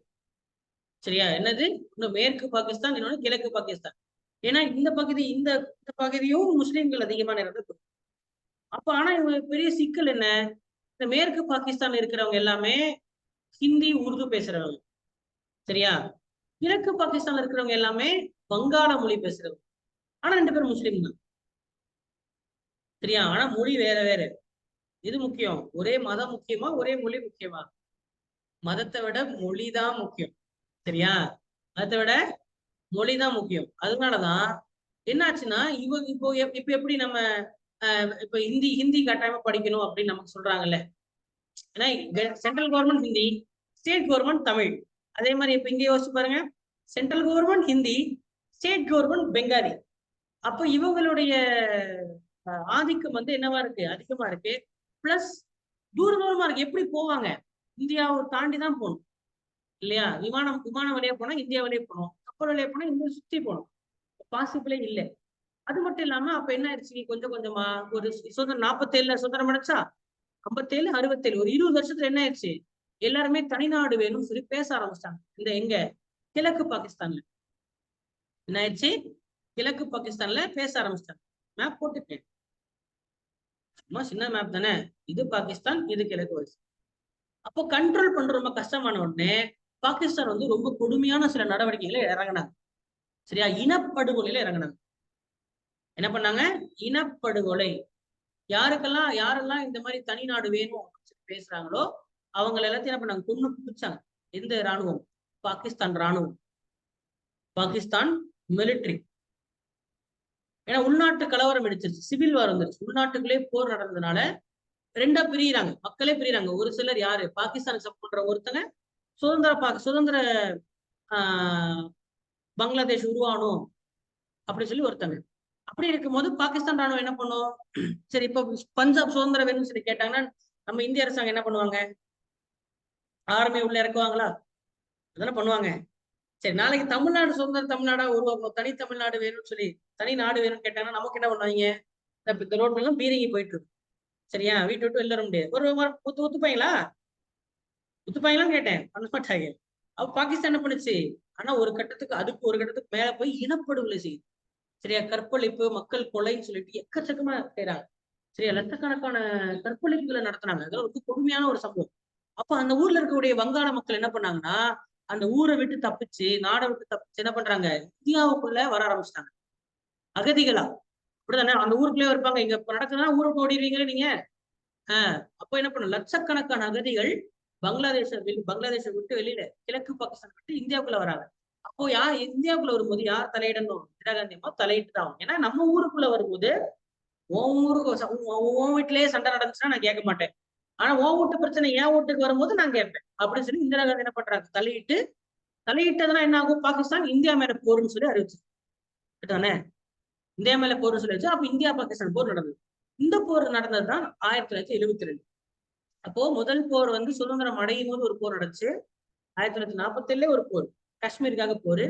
1965 ஒரு போர், அது தாஷ்கண்ட் ஒப்பந்தத்துல முடிஞ்சது. 1972 மறுபடியும் ஒரு 3 போர். சரியா, அந்த போர்ல யார் ஜெயிக்கிறா? அப்கோர்ஸ் இந்தியா தான் ஜெயிக்குது. சரியா, இந்தியா ஜெயிச்சு அப்ப பங்களாதேஷ்னு ஒரு தனி நாடு உருவாகுது. இதுக்கு ஒரே முதல் காரணம் என்னது? மொழி. சரியா, மொழி. அதுதான் இப்போ வரைக்கும் இருக்கு. பங்களாதேஷ்னு ஒரு நாடா இருக்கு. ஆக்சுவலா முன்னாடி அது கிழக்கு பாகிஸ்தானா இருக்குது. இந்தியாவுடைய தலையீடால, குறிப்பா இந்திரா காந்தியோட தலையீட்டால தனி நாடா உருவாயிடுச்சு. இப்ப உங்களுக்கு கதை புரிஞ்சிருக்கும்னு நினைக்கிறேன். சரியா, சோ இந்த போர் நடந்த காலகட்டம். எந்த போர்? 4ஆம் ஐந்தாண்டு திட்டத்துல மறுபடியும் பாகிஸ்தான் கூட ஒரு போர். விலைவாசி ஏற்றம் அதிகமாயிருச்சு. சரியா, அது மட்டும் இல்லாம போக்ரான்ல அணுகுண்டு சோதனை நம்ம செஞ்சு முடிக்கணும். 1924 ராஜஸ்தான்ல என்ன பண்றோம்? இந்த மாதிரிலாம் நடந்துட்டு இருக்கும் போது இந்தியா என்ன பண்ணிருச்சு? முன்னாடி அணு ஆஹ் அணு என்னது அட்டாமிக் எனர்ஜி, அணு ஆற்றல் குழுன்னு உருவாக்கணுமா? அந்த அணு ஆற்றலுடைய குழுவோட இவ்வளவு உழைப்பால 1974 போக்ரான் அப்படின்னு சொல்லக்கூடிய ஒரு ஊர்ல, ராஜஸ்தான்ல இருக்கக்கூடிய ஒரு பாலைவனம், அதுல பூமிக்கடியில ஒரு 300 மீட்டர், ஒரு 1/2 கிலோமீட்டர் தோண்டி அங்க அணுகுண்டு வச்சு அதை வெடிச்சிட்டோம். சரியா, அதுக்கு பேரு ஸ்மைலிங் புத்தா. என்ன பேரு? புத்தர் சிரிக்கிறார்னு பேரு. சரியா, புத்தர் சிரிக்கிறார்னு பேரு. ஆக்சுவலா இந்தியா இந்தியா கிட்ட அணு ஆயுதம் இருக்குன்னா இருக்கு. அணு ஆயுதம் இருக்குன்னு உலகத்துக்கு சொன்னது எப்போ? இந்தியா கிட்ட அணு ஆயுதம் உலகத்துக்கு சொன்னது எப்போ? இந்த போக்ரான் சம்பவத்துலதான். அப்ப இதை செஞ்சது யாரு? அப்துல் கலாம், இந்திரா காந்தி. இந்திரா காந்தி தானே இதை செய்யறாங்க. சரிங்களா, இந்திரா காலகட்டத்துல இது நடக்குது. சரிங்களா, அப்போ இந்திரா காந்தி இப்ப நீங்க நல்லவங்களா கெட்டவங்கன்னு சொல்ல முடியல. புரியுதா பாரு? எவ்வளவு நாள் பாரு பங்களாதேஷ்க்கு சுதந்திரத்தை வாங்கி கொடுத்துருக்காங்க. எப்பயுமே அப்படித்தான். ஒரு நபருக்கு பிளஸும் இருக்கும் மைனஸும் இருக்கும். ஃபுல் பிளஸ் அப்படின்னு வந்து பூமியில மனுஷனே இல்லை. சரியா, ரொம்ப கஷ்டம். ஏதாவது ஒரு குறை இருக்கும். அது மாதிரிதான் அவங்க பத்தி விலகி இருக்கணும். விலகாம போனது மட்டும்தான் காங்கிரஸ் தொகுதிக்கான முக்கிய. ரேபரேலி தொகுதியில ஒன்று நடத்தி சொன்னேன்னம்மா. ஹைகோர்ட் நீதிமன்றத்தை ஒத்துக்கல. நீதிமன்றத்துடைய இது ஒத்துக்காம அவங்க அவசர பிரகடனை செய்ததான். ஓகேவா? சரி, ஓகே. அப்போ இந்த போக்ரான் சம்பவம் இது வந்து ரகசிய குறி. இது வந்து இந்தியா, அமெரிக்கா 5 நாடுகள் கிட்ட தான் அப்ப இருந்துச்சு. உலகத்துல வந்து 5 நாடுகள் கிட்ட என்ன இருக்குது? அணு ஆயுதம் இருந்துச்சு, அட்டாமிக் பாம்பு இருந்துச்சு. சரியா, முதல்ல உருவாக்குனது அமெரிக்கா. சரியா, அதுக்கப்புறம் அதுக்குள்ள எத்தனை நாடுகிட்ட வந்துருச்சு? 5 நாடுகிட்ட வந்துருச்சு. அப்ப அவங்க என்ன பண்ணியிருந்தாங்கன்னா தடை விதிச்சிருந்தாங்க. இந்த மாதிரி மற்ற நாடுகள்லாம் யாரும் உருவாக்க கூடாது, ஏன்னா அது ரொம்ப மோசமானது அப்படின்னு சொல்லி தடை விதிச்சிருந்தாங்க. அந்த தடை அப்படி சப்போஸ் அதையும் மீறி யாராவது உருவாக்குனாங்கன்னா அந்த நாட்டை நாங்க ஊரை விட்டு ஒதுக்கி வச்சிருவோம். இப்படி மக்கள் மக்கள் செய்யக்கூடாதுன்னு சொன்னா ஊரை விட்டு ஒதுக்கி வைப்பாங்கல்ல, அந்த மாதிரி நம்ம சொல்றது கேட்கலாம், நாட்டை ஒதுக்கி வைப்பாங்க. சரியா, அதுக்கு பேர் நாட்டை ஒதுக்கி வைக்கிறதுக்கு பேர் என்ன? சாங்ஷன்ஸ், தடை விதிப்பு. அதாவது அந்த நாடுக்கு தேவையான பொருட்களை வந்து ஏற்றுமதி இறக்குமதி நடந்துச்சுன்னா அதை தடை பண்ணிடும், தடை விதிப்பு. ஊரை விட்டு ஒதுக்கிக்கிறேன்னா எப்படி மேப் விட்டு தட்டியே வைக்க முடியும்? அந்த நாட்டுல இருந்து ஏதோ ஒரு பொருள் வருதுன்னா அது வேண்டாம், வாங்க மாட்டேன். இப்போ உருளைக்கிழங்கு இங்கிருந்து உருளைக்கிழங்கு தக்காளி எல்லாம் அமெரிக்கா போயிட்டு இருக்கு. நாமக்கல்ல இருந்து முட்டை, லட்சக்கணக்கான முட்டை, ஒரு நாளைக்கு 3 லட்சம் முட்டை ஏற்றுமதி ஆயிட்டு இருக்கு உலகம் ஃபுல்லா, நாமக்கல்ல இருந்து. அப்ப என்ன பண்ணுவாங்க? தடை தப்பு சொன்னதை கேட்கலன்னா என்ன பண்ணுவாங்க? தடை வச்சிருவாங்க. அப்ப என்ன, நாமக்கல்லே டவுன் ஆயிரும். முட்டை ஏற்றுமதினா நாமக்கல் டவுன் ஆயிரும் இல்லையா? நாமக்கல்ங்கிற ஒரு ஊர்ல இருந்து மட்டும் இவ்வளவு, இதே திண்டுக்கல், இந்தியா ஃபுல்லா யோசிச்சு பாருங்க, 700 மாவட்டங்கள் இருக்கு, இந்தியா ஃபுல்லா என்ன ஆகும்? தடை வச்சிருவாங்க. அவங்க அவங்க பவர். ஜப்பான் அமெரிக்கால இருந்து வர பொருட்களை யூஸ் பண்ண மாட்டாங்க தானே சார் ஜப்பானீஸ் வந்து? இல்ல மாற்றம் இருக்கும். நீங்க அது வேற எங்க போக வேண்டாம். இதுதான் தடை விதிப்பு, சாங்ஷன் சொல்லுவாங்க. சாங்ஷன் என்ன? தடை விதிக்கிறது. அப்ப அதனால இப்படி நம்ம பிளான் பண்றோம், பாம் தயாரிக்கிறோம்னா தெரிஞ்சாலே தடை வச்சிருவோம். இப்போ இது எல்லாமே எப்படி செஞ்சிருக்கணும்? ரகசியமா செய்யணும். ரகசியமா செஞ்சு அதுக்கு ஒரு பேர் வச்சா, குறியீடு வச்சிருக்கான், புத்தா அப்படின்னு ஒரு திட்டம் வச்சு அந்த பாம் வெடிச்ச உடனே பாம் வெடிச்சுன்னா எல்லாருக்கும் தெரிஞ்சிடும். பாம் ஏன்னா அவ்வளவு பெரிய அணுகுண்டு வெடிச்சா மேப்ல சேட்டலைட்ல ரெக்கார்ட் ஆயிரும்ல. சரியா, அப்ப ரெக்கார்ட் பண்ணிடுவாங்க. அப்போ அதுக்கும் தெரிஞ்சு, அப்போதான் ரகசிய குறியீடா புத்தர் சிரிச்சாரு, புத்தரு சிரிச்சிட்டாரு, அப்படின்னா பாம் வெடிச்சிருச்சு, வெற்றிகரமா வெடிச்சிருச்சு அப்படின்னு சொல்லி வந்தது. சோ இதனால இந்த திட்டத்துல முக்கியமான விஷயம். ஆனா இது பண்ணதுக்கு அப்புறம் என்ன பண்ணாங்கன்னா உடனடியாக சில திட்டங்கள் எடுத்தாங்க. நியூக்ளியர் சப்ளையர்ஸ் குரூப்னு ஒரு குரூப் உருவாக்குறாங்க. நியூக்ளியர் சப்ளையர்ஸ் குரூப் அப்படின்னு சொல்லிட்டு ஒரு உலகளாவிய ஒரு அமைப்பு உருவாக்கி, இந்த அணு ஆயுதத்தை தயாரிக்கணும், அதுக்கு தேவையான சில பார்ட்ஸ் எல்லாம் இருக்குல்ல, யுரேனியம் வேணும், புளூட்டோனியம் வேணும், இதெல்லாம் இருந்தா தான் தயாரிக்க முடியும். யுரேனியம் இருந்தா தான் அணுகுண்டு தயாரிக்க முடியும். அதுக்கு சில பொருட்கள்லாம் வேணும் இல்லையா? நினைச்சோன்னா செஞ்சிட முடியாது. அதை வந்து ஈஸியா கிடைக்கிறத தடை பண்ணிட்டாங்க. ஏன்னா கிடைச்சாதானே. இப்ப இந்தியா தயாரிச்சிச்சு. இந்தியா ஒரு ஏழ்மையான நாடு, ஒரு ஏழை நாடு, ஒரு அடிமை நாடு இருந்தது. அப்ப இந்தியா தயாரிச்சா நாளைக்கு என்ன பண்ணுவோம்? உலகத்திற்கு எல்லா நாடுமே அணுகுண்டு தயாரிச்சுட்டா என்ன ஆயிரும்? நாடு நாசமா போயிடும், உலகம் பூமி நாசமா போயிடும். அதனால என்ன பண்ணிட்டான் அவன்? கண்டுபிடிச்சது 5 நாடுகிட்ட மட்டும்தான் இருக்கும் அப்படின்னு சொல்லிட்டு அந்த பொருட்களை என்எஸ்டின்னு ஒரு அமைப்பை உருவாக்கி இந்த அணுகுண்டு தயாரிக்கிறதுக்கு தேவையான பாகங்கள் இருக்குல்ல, அந்த பாகங்கள் வந்து மக்களுக்கு சாமானிய நாடுகளுக்கு கிடைக்க கூடாதுன்னு சொல்லி தடை விதிக்கிறான். கிடைச்சாதானே நீ பண்ண தயாரிப்ப, கிடைக்கலாம் தயாரிக்க முடியாது இல்லையா? இது செய்யறான். இது அவன் பொறாமப்பட்டு செஞ்சதுக்கு காரணம் இந்தியா அந்த அணுகுண்டு போக்ரான் நிகழ்வு, போக்ரான் 1 அப்படின்னு சொல்லுவாங்க. ஏன்னா இன்னொரு போக்ரான் இருக்கு. 20 வருஷம் கழிச்சு வாஜ்பாயோட காலகட்டத்துல மறுபடியும் ஒண்ணு குண்டு வெடிக்கும். சரியா, அதனால 2 போக்ரான் சம்பவம். முதல் போக்ரான் சம்பவம் செய்யறது இதுதான். சரியா, நியூக்ளியர் சப்ளைஸ் குரூப் ஒன்று உருவாக்கி தடை பண்ணிட்டாங்க. இதுவரைக்கும் இன்னைக்கு 2024 வரைக்குமே இந்தியா அணுகுண்டு இருக்குன்னா இருக்கு, ஆனா சட்டவிரோதமா தான் இருக்கு.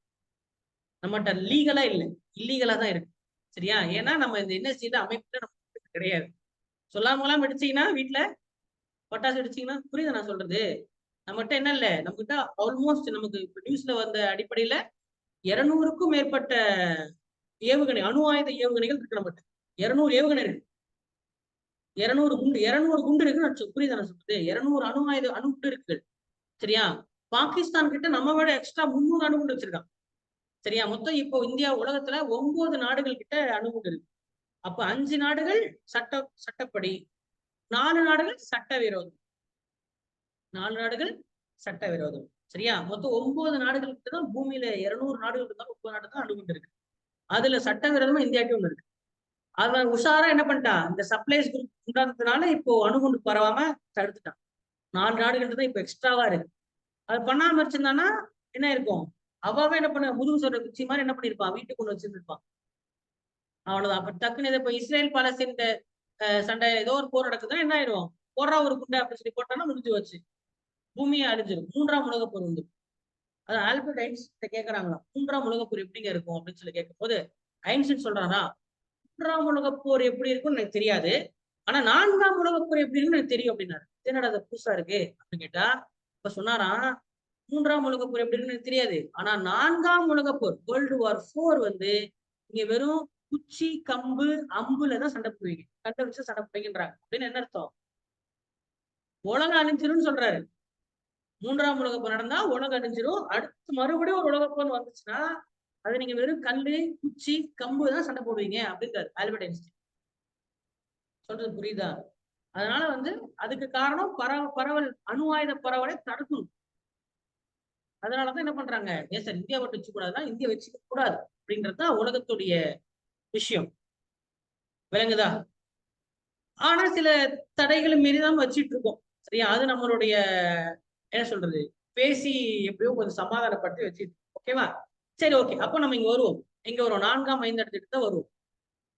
4ஆம் ஐந்தாண்டு இதுக்கு பேரு கரீப். மறுபடியும் மறந்துடாதீங்க, கரீபு ஹட்டாவ், தற்சார்பு பொருளாதாரம். அதுல போர் நடந்ததுனால என்ன ஆயிடுச்சு, மறுபடியும் கொஞ்சம் ஒரு சின்ன இது ஏற்பட்டுச்சு. பிளஸ் இருந்தாலும் சக்சஸ்ஃபுல்லா அணுகுண்டு சோதனை செஞ்சாச்சு. அடுத்தது நம்ம ஐந்தாம் ஐந்தாண்டு திட்டத்துக்கு போலாம். ஏன்னா இதுல நிறைய வரலாற்று நிகழ்வுகள் இருக்கிறதுனால நான் அதை சொல்லாம போறதுக்கு எனக்கு மனசு வர மாட்டேங்குது. 5ஆம் ஐந்தாண்டு திட்டம், 5th 5-year பிளான்.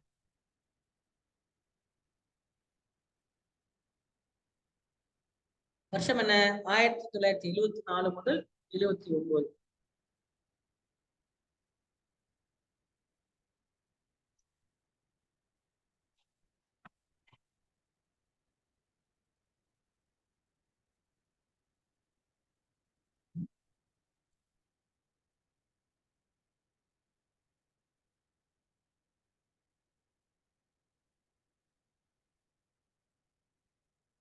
ஒரு சின்ன மாற்றம் மட்டும் எழுதிங்க. 4ஆம் திட்டத்துல வந்து அந்த கரீபு ஹட்டாவ் இருந்துச்சுல, அதை தூக்கி 5ஆம் திட்டத்துக்கு, 5ஆம் ஐந்தாண்டு திட்டத்துக்கு தான் கரீபு ஹட்டாவ், வறுமை ஒழிப்பு. சரியா? 5ஆம் திட்டம் தான் வறுமை ஒழிப்பு, எழுதிங்க. வறுமை ஒழிப்புங்கிறது 5ஆம் திட்டத்துல, 4ஆம் திட்டத்துக்கு ரிமூவ் பண்ணி, மற்றதெல்லாம் அதே தான். இந்த திட்டம் டிபி தார் என்பவரால் கொண்டு வரப்பட்டது. டிபி தார் என்பவரால் இந்த திட்டம் திட்டமிடப்பட்டது. சரியா? கரீபு ஹட்டாவ், வறுமை ஒழிப்பு தான் இதோடைய ஒரே நோக்கம். வறுமை ஒழிப்பு தான் இதோடைய ஒரே நோக்கமாக இருந்தது.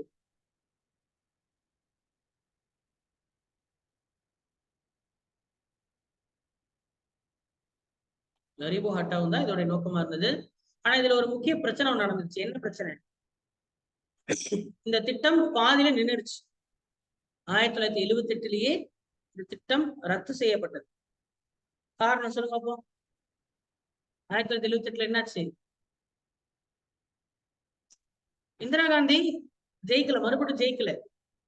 சரியா? இந்திரா காந்தி என்னாச்சு, அந்த 1975ல என்ன கொண்டாந்தாங்க, தேசிய அவசர நிலை கொண்டாந்தாங்களா?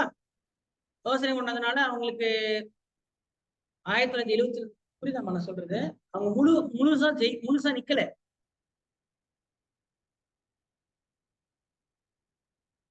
இங்க பாருங்க, 77லயே அவங்க ஆட்சி முடிஞ்சிருச்சு. 1977லயே அவங்க ஆட்சி முடிஞ்சிருச்சு. ரேபரேட்டை தொகுதியில தான் ஜெயிச்சாங்க, சொன்னேன் இல்லையா? 77லயே முடிஞ்சிருச்சு. அப்ப 77 முடியும்போது அடுத்து என்ன வருது, அடுத்த வருஷம் வரதுக்கு முன்னாடி வேற ஒரு ஆட்சி வருது. சரியா? வேற கட்சி, வேற ஆட்சி வருது. அவர்தான் யாருடைய ஆட்சி? ஜனதா ஆட்சி.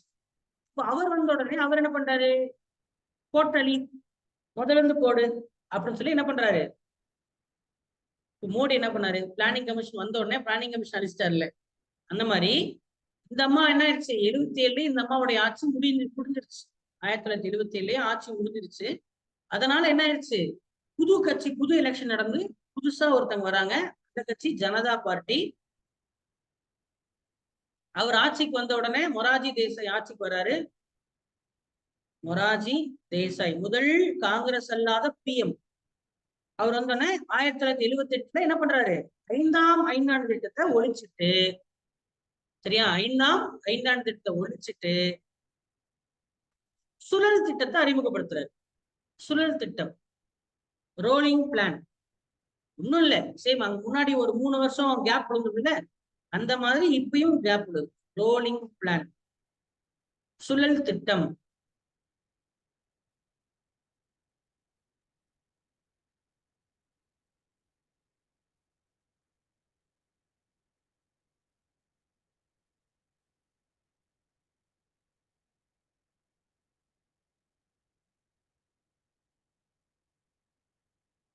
சுழல் திட்டம் கொண்டு வரப்பட்டது. இப்ப சுழல் திட்டம் எப்போ வரைக்கும்? 89 சாரி 79 80 78 டு 79 79 டு 80. 78ல முடிஞ்சிருச்சுல. அதனாலதான். காரணம் என்ன? காரணம் அதுல விட்டு போன சில விஷயங்களை இங்க செய்யணுங்கிறதுனால, வேற ஒண்ணும் கிடையாது. அது ஒண்ணு. அது இல்லாம ஆல்ரெடி பிளான்ல இருந்ததை மொரஜி ஆட்சி மாற்றம் மேற்கொண்டோம்னா அது 5ஆம் பிளான கலைச்சிட்டாரு. 5ஆம் பிளான கலைச்சிட்டாரு. ஓகே, இவ்வளவுதான். ரோலிங் பிளான் ஞாபகம் வச்சுங்க. ரோலிங் பிளான் எப்போ வரைக்கும்? 78 டு 79, பிறகு 79 டு 80 ரோலிங் பிளான். சரியா? அடுத்தது 6வது போலாமா? 6ஆம் ஐந்தாண்டு திட்டம், 6th 5-year பிளான். அடுத்தடுத்து பார்க்கும்போது புரியும். ஆனா பழசு ஞாபகம் நிறைய ஃபேக்ட் பார்த்ததுனால மறந்து போயிடும். சரியா? நம்ம வரலாறையும் சேர்த்து பார்க்கறோம், பிரைம் மினிஸ்டரும் சேர்த்து பார்க்கறதுனால பக்கம் பக்கமா எழுதிட்டு போயிட்டே இருக்கணும் நீங்க. புரியுதா?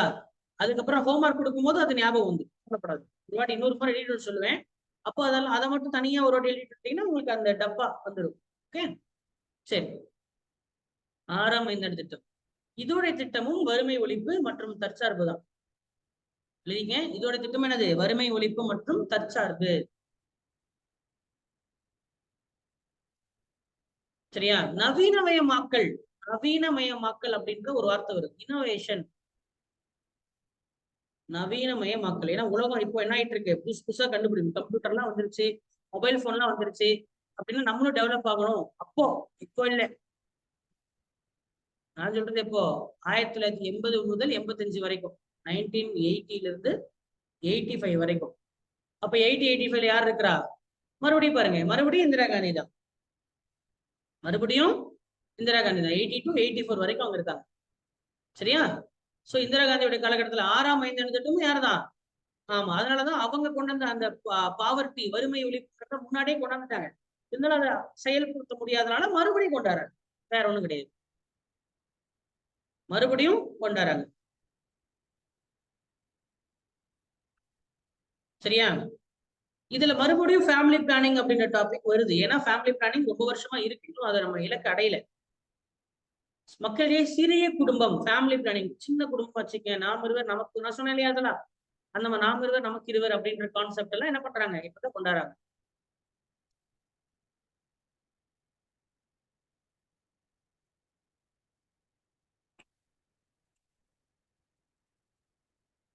சரியா? இதுல முக்கியமான ஒரு திட்டம், இதுல ஸ்கீம் ஒண்ணு வருது, IRDP என்ற ஸ்கீம். IRDP என்கின்ற ஸ்கீம் எப்ப கொண்டாடப்பட்டது? 6ஆம் ஐந்தாண்டு திட்டத்துல கொண்டாடப்பட்டது. IRDP, ஒருங்கிணைந்த கிராம வளர்ச்சி திட்டம். ஒருங்கிணைந்த கிராம வளர்ச்சி திட்டம், இன்டகிரேட்டட் ரூரல் டெவலப்மெண்ட் ப்ரோக்ராம். அது மட்டும் இல்லாமல் பெண்ணுக்கு அதிகாரம் அளித்தல், பாலின பிரச்சனைகளை முதலாக பெண்ணுக்கு அதிகாரம் அளித்தல் அப்படின்றது இந்த திட்டத்துல வருது. சரியா? அதே மாதிரி பாலின பிரச்சனைகள், ஜெண்டர் இஷ்யூஸ், ஆண் பெண்ணுக்கு இருக்கக்கூடிய பாலின பிரச்சனைகள், ஆணுக்கு அதிகமா சம்பளம், பெண்ணுக்கு அதிகமான சம்பளம் இல்ல. பெண்களுக்கு வந்து பாத்தீங்கன்னா மெட்டர்னிட்டி பெனிஃபிட் சொன்னாங்க, ஞாபகம் இருக்கா? மெட்டர்னிட்டினா என்னது? ஆமா, இந்த மாதிரியான விஷயங்கள் எல்லாமே என்னது இப்ப பேசப்பட்டது, முதலா பேசப்படுது திட்டங்கள்ல, பிளானிங்ல. பெண்ணுக்கு அதிகாரம் அளிக்கணும் அப்படின்ற ஒரு விஷயம் வருது, பெண்ணுக்கு அதிகாரம் அளிக்க வேண்டும் என்கின்ற ஒரு விஷயம் வருது. அண்ட் மற்றபடி எப்பயும் போல வறுமையை ஒழிக்கணும், சுயசார்பு அடையணும் அப்படின்றது தான் இருக்கு. ஓகேவா? சரி, அடுத்து எங்க போலாம்? 7th போலாம். சோ இந்த கேப்ல என்ன ஆயிடுச்சு? இந்த கேப்ல 1984ல அந்த பிந்திரன் வாலை என்பவரை சுட்டுக் கொள்வதற்கு உள்ள போய் அமிர்தசரஸ் பொற்கோயில்ல சம்பவம் நடந்ததுனால சீக்கியர்கள் அவங்க பழி வாங்கறதுக்கு இந்திரா காந்தி கொண்டுடுறாங்க. பிறகு இந்திரா காந்தி கொண்ட உடனே ஆன்டி சீக் ரியாட் ஒண்ணு நடந்துச்சு. சரியா, ஆன்டி சீக் ரியாட். இப்போ இந்தியாவுடைய பிரதமரையே வந்து ஒரு சீக்கியர்கள் கொண்டிருக்காங்க அப்படின்னா அது தனி மனிதன் நம்ம பார்க்க கூடாது. ஒட்டுமொத்த சீக்கியர்களுக்குமே பிரதமர் மேல இருந்தக்கூடிய கால் புணர்ச்சி தான். அதனால காங்கிரஸ்காரங்க எல்லாம் சேர்ந்து என்ன பண்ணாங்கன்னா சீக்கியர்களை கண்டதுடன் கொள்ளுங்க அப்படின்ற மாதிரி மிகப்பெரிய ஒரு கலவரம் விடுச்சு. சரியா, அதுதான் ஆன்டி சீக் ரியாட், சீக்கியர்களுக்கு எதிரான ஒரு கலவரம். அது காங்கிரஸ் மேல ஏற்பட்ட ஒரு பெரிய இலக்கு. ஒரு நபரை பிரதமரை கொண்டதுனால என்ன ஆயிடுச்சு, காங்கிரஸ் ஒரு ஜஸ்ட் ஒரு ஒரு எதிர்வாதம் தான் இது. பிரதமரை கொண்டுட்டாங்க, இப்ப காங்கிரஸ் கட்சிக்காரர் என்ன பண்ணுவோம், ஆட்டோமேட்டிக்கா எங்க நாட்டு பிரதமரை கொண்டது காரணமே இந்த சீக்கியர்கள் தான்டா அப்படின்னு சொல்லிட்டு என்ன பண்ணுவா, இந்தியா ஃபுல்லா என்ன பண்ணுவாங்க, சீக்கியர்களை பார்த்த உடனே கொல்லணும்னு சொல்லிட்டு கலவரம் அடிச்சிருக்குமா. சோ அதுல நிறைய பேர் ஆன்டி சீக் ரியாட்னு சொல்லுவாங்க. ஆன்டி சீக் ரியாட், ரியாட்னா என்னது, கலவரம்.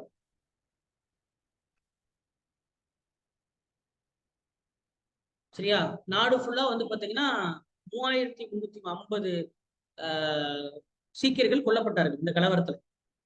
சரியா, ஆனா சில சோர்சஸ் என்ன சொல்லுதுன்னா 17,000க்கும் மேற்பட்ட நபர்கள் இறந்து போயிருக்கலாம், அரசாங்கம் பொய் சொல்லுது. ஏன்னா அது காங்கிரஸ் மேல இருக்கக்கூடியது தானே, அடுத்த எலெக்ஷன்ல மறுபடியும் அவங்களுக்கு பாதிப்பாங்கல்ல. ஆக்சுவலா இது வந்து என்னது, ஒரு மத கலவரம் தான் இது. மதம் ரெண்டு மதத்துக்கு நடுவில் வந்த கலவரம் கிடையாது, ஆனா ஒரு மதத்தின் மீது சுமத்தப்பட்ட ஒரு கலவரம். சரியா, அந்த ஆபரேஷன் பூஸ்டருடைய நிகழ்வாக பாருங்க, மக்கள் எல்லாம் சேர்ந்து என்ன பண்ணுவாங்க, சீக்கியர்கள் டர்பன் போட்டிருந்தா போதும் பார்த்தோம் என்ன பண்ணுவாங்க. ஆமா, சோ இது இந்த மாதிரிலாம் வந்து பெரிய ஒரு கலவரம் வெடிச்சு. சரியா, அரசுடைய ஆவணப்படி 3350, ஆனா பிற ஆவணங்கள் என்ன சொல்லுது, 17,000 பேர் சுத்தி போனாங்க கலவரத்துல அப்படின்னு சொல்லுது. சரியா, சரியா, சீக்கிய படுகொலை இந்த மாதிரி பாருங்க, ரொம்ப மோசமான ஒரு கலவரம். ஓகே, சரிப்பா, வரலாறு சம்பவங்கள்லாம். அடுத்து நம்ம எங்க போறோம், அடுத்து அவருடைய மகன் யார் வரா, ராஜீவ் காந்தி வருது. அவர் தானே அடுத்து ராஜீவ் காந்தி. சரியா, ராஜீவ் காந்தி 84 to 89 வரை இருக்கிறாரு. சரியா, இந்திய தேசிய காங்கிரஸ் தான் மறுபடியும் ஜெயிக்குது. அந்த அனுதாபலையிலே மறுபடியும் ஓட்டு விடும்ல, நம்ம என்னதான் அந்த ஒரு சம்பவம் மட்டும்தான். ஓகே, அடுத்தது இப்ப என்ன பார்க்கறோம், திட்டத்துல வந்தீங்கன்னா 7ஆம் ஐந்தாண்டு திட்டம். 7ஆம் ஐந்தாண்டு திட்டம் 85 to 90. 7ஆம் ஐந்தாண்டு திட்டம் 7th 1985 to 90. என்னப்பா கதை எழுதிட்டு வரீங்க தானே. உணவு உற்பத்தியில் தன்னிறைவடையுது, ஃபுட் ப்ரொடக்ஷன் செல்ஃப் ரிலையன்ஸ். உணவு உற்பத்தியில் தன்னிறைவடை அடைய வேண்டும்.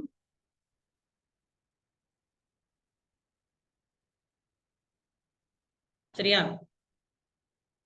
ஜவஹர் வேலை வாய்ப்பு திட்டம் உருவாக்கப்பட்டது, ஜவஹர் ரோஸ்கர் யோஜனா. ஜவஹர் வேலை வாய்ப்பு திட்டம் கொண்டு வரப்பட்டது, ஜவஹர் ரோஸ்கர் யோஜனா. சரியா, இது ஒரு மிகப்பெரிய வெற்றி. நடுவுல பாத்தீங்கன்னா நிறைய சொதப்பிருச்சு, பிளான் ஒழுங்கா ஆகல. கரெக்டா, முதல் ரெண்டும் ப்ராப்பரா போச்சு, மூணாவது சொதப்பினதுனாலதான் நடுவுல ஒரு பிளான் ஹாலிடே கொடுத்து அந்த மூணாவது சரி பண்ணிட்டாங்க. மறுபடியும் 4 சொதப்பல் 5 சொதப்பல் 6மே பாத்தீங்கன்னா என்னாச்சு சொதப்பி. இப்ப 7 தான் மறுபடியும் ஒரு மிகப்பெரிய வெற்றி. ராஜீவ் காந்தி காலகட்டத்துல 7 தான் வெற்றி ஆகுது. சரியா, சோ எதிர்பார்க்கப்பட்டதை விட பெரிய வெற்றி நடந்தது இந்த ஒரு இந்த 7ஆம் ஐந்தாண்டு திட்டம். சரியா, இதுல பாத்தீங்கன்னா தனியார் துறைக்கு முதலாக முக்கியத்துவம் கொடுக்கப்பட்டது. இதுவரைக்கும் பாத்தீங்கன்னா 1947 இருந்து 1985 வரைக்குமே இந்தியாவுல தனியார் துறைன்னு பெருசா கிடையாது, நோ பிரைவேட் செக்டர், ஏன்னா உள்ள விடலை.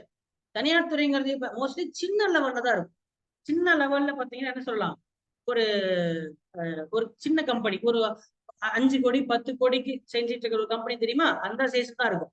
பெரிய லெவல்ல டாடா அளவுல, டாடா ரிலையன்ஸ் இந்த மாதிரிலாம் பெரிய நிறுவனத்துக்கு எல்லாம் முக்கியத்துவம் கொடுக்க மாட்டாங்க. ஏன்னா இந்தியா என்றால் அது இந்தியாவில் பொதுத்துறை நிறுவனங்களுக்கு மட்டும்தான் முக்கியத்துவம் கொடுக்கப்பட்டது. எல்லாமே கவர்மெண்ட் ஆபீஸ் தான். பிஎஸ்என்எல் இப்ப இந்தியாவை நீங்க கூப்பிட்டு கேளுங்க, இப்போ 2024 மோடி வந்து பிஎஸ்என்எல் முக்கியமா ஜியோ முக்கியமான என்ன சொல்லுவாரு, ஜியோ தான் முக்கியத்துவம் சொல்லுவாரு. ஜியோக்கு 5G கிடைச்சிருச்சு. அலைக்கற்றை விற்கிறது யாரு, சேட்டலைட் விடுறது யாரு, இஸ்ரோ. சேட்டலைட்ல தானே 4G 5G வருது. அப்ப 4G 5G முதல்ல யாருக்கு கொடுக்கணும்? பிஎஸ்என்எல் சேட்டலைட் விடுறது கவர்மெண்ட், அலைக்கற்றை 4G 5G விற்கிறதும் கவர்மெண்ட். புரியுதா? அப்ப விற்கிறது முதல்ல யாருக்கு நீ விற்கணும்? கவர்மெண்ட் துறை தான் விற்கணும். அப்ப 5G பிஎஸ்என்எல் 5G வந்துருச்சா? பிஎஸ்என்எல் இப்பதான் 4G வருது. ஆனா யார்கிட்ட இப்ப 5G இருக்கு? ஜியோட்ட தான் 5G இருக்கு. கரெக்டா? அப்போ இதுல இருந்து என்ன தெரியுது? உங்களுக்கு ஒரு உதாரணம் சொல்றேன். நியாயப்படி பார்த்தா அலைக்கற்றை முதல்ல யாருக்கு வைக்கணும்? பொதுத்துறை நிறுவனமான பிஎஸ்எல் தான் வைக்கணும். சரியா? ஆனா அந்த காலத்துல அப்படி கிடையாது. அந்த காலத்துல இப்ப வருதுன்னா முதல்ல யாருக்கு தான் கொடுப்பான்? முதல் முன்னுரிமை யாருக்கு? கவர்மெண்ட் ஆபீஸ்ல தான் வரும். கவர்மெண்ட் துறை தான் முதல்ல வரும். பொதுத்துறை. பொதுத்துறை. ஆனா இப்ப என்ன ஆயிடுச்சு? இப்ப காலம் மாறி பொதுத்துறை எதுக்கு கொடுக்க மாட்டாங்க, 5Gன்னு சொல்லி கொடுக்க மாட்டாங்க. அப்புறம் என்னது? நட்டத்துல போகுதுங்க பொதுத்துறை. ஏன்டா நட்டத்துல போகாது? கொடுத்தாதானே நடக்கும். நட்டத்துல போகுது, இழுத்து மூடிடலாமா? இழுத்து மூடிடலாம், இல்ல தனியார் துறைக்கு வித்துருவோம் அப்படி சொல்லி வித்துருவாங்க. இப்படிதான் ஏர் இந்தியா அப்படின்னு சொல்லிட்டு விமானத்துறை, விமான நிலையம், இந்தியாவுக்கும் சொந்தமான விமானத்துறை, அதை வித்துட்டாங்க. சரியா? இப்ப என்ன ஆயிடுச்சு? இப்ப மாறிடுச்சு. அப்போ என்னாச்சு? அதுக்கு முதல்ல ஸ்டார்ட் ஆனது எப்போதான்? 85கள். ஏன்னா முதல் தனியார் துறைக்கு முக்கியத்துவம் கொடுக்குறாரு. பொதுத்துறையினால என்ன பண்ண முடியல? போட்டி போட முடியல அப்படின்றது இப்ப வந்துருச்சு தெரியுமா? இப்ப பொதுத்துறை மேல நம்பிக்கை கிடையாது. ஒவ்வொரு பொதுத்துறையும் என்ன பண்ணிட்டு இருக்காங்க? தனியார்கிட்ட கொடுத்துடலாமா அப்படின்னு தான். கொஞ்சம் கொஞ்சம் தான் இருக்கு. இப்ப நாலு போக்குல ரயில்வே மிகப்பெரிய ஒரு பொதுத்துறை நிறுவனம், அதையும் தனியார் துறை ஆக்கலாம்னு பேசிட்டு இருக்காங்க. இபி, டிஎன்இபி இருக்குல்ல, தமிழ்நாடு இபி, அதையும் தனியார் துறை பண்ணிடலாம், அப்பதான் கரெக்டா நடக்கும் அப்படின்னு பேசிட்டு இருக்காங்க. அதனால ஒவ்வொரு பொதுத்துறை நிறுவனமா என்ன பண்ணிட்டு இருக்காங்க? தனியார்ட்ட ஒப்படைச்சிடலாம். அப்ப எல்லாத்தையும் கொடுத்து நம்ம என்ன பண்றது? நம்ம வேடிக்கை மட்டும் பார்க்கலாம். சரியா? பிளான மட்டும் போடுவோம் இல்ல அப்படின்ற மாதிரி ஒரு முடிவுல இருக்காங்க. சரியா? ஓகே, இருக்கட்டும். அது அப்புறம் வரும். நம்ம இன்னும் வரலையே, இன்னும் 40 வருஷம் கடக்க வேண்டியது இருக்கு. சரி, அப்போ இந்த 7ஆம் ஐந்தாண்டு திட்டத்தை தான் இது நடந்தது. ஆனா இது ஒரு வெற்றி திட்டம். சரியா? ரைட்.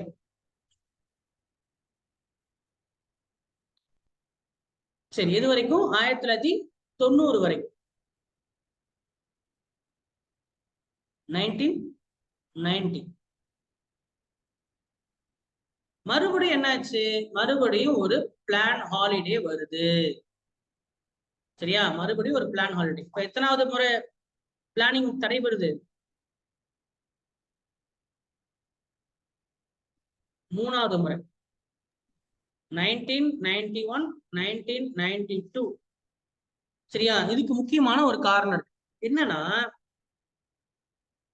இப்போ இந்தியா சுயசார்புன்னு பேசிட்டு இருந்தாங்களா? அப்படியே என்னது? இம்போர்ட் வேண்டாம். என்ன வேண்டாம்?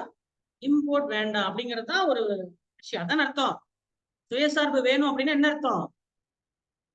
நல்லா கவனிக்கணும். கேக்குறீங்களா இல்லையா? சுயசார்பு வேணும் அப்படின்னா என்ன அர்த்தம்? உன் வீட்டுல உனக்கு தேவையான பொருளை நீனே உற்பத்தி பண்ணிக்கணும். வெளி இம்போர்ட் வேண்டாம், இறக்குமதி எனக்கு வேண்டாம் என்று பொருள். சரிதானே? அப்படிதானே? சரி, இப்போ இறக்குமதி நீ பண்ணணும்னா ஒரு பொருளை நீ வெளிநாட்டுல இருந்து, உதாரணத்துக்கு அமெரிக்கால இருந்து ஒரு பொருளை கொண்டாந்தேன்னா அமெரிக்காக்கு நீ எப்படி அமெரிக்காக்கு எப்படி கொடுப்ப? பணத்தை டாலர்ல திருப்பி கொடுப்ப. கரெக்டா? உதாரணத்துக்கு அமெரிக்கால இருந்து ஒரு பொருளை சொல்லுங்க. அமெரிக்கால இருந்து ஒரு பொருள் வாங்கணும். இல்ல உதாரணத்துக்கு அமெரிக்கா கூட விடுங்க. அரேபியா, சவுதி அரேபியால இருந்து எண்ணெய் வாங்கணும்னு வச்சுக்கோங்க. சவுதி அரேபியால இருந்து எண்ணெய். ஏன்னா நீ முக்கியமா நம்ம இறக்குமதி பண்ணக்கூடிய பொருள் இது ஆயில். இந்தியா கிட்ட இல்லாத பொருள் இது ஆயில்.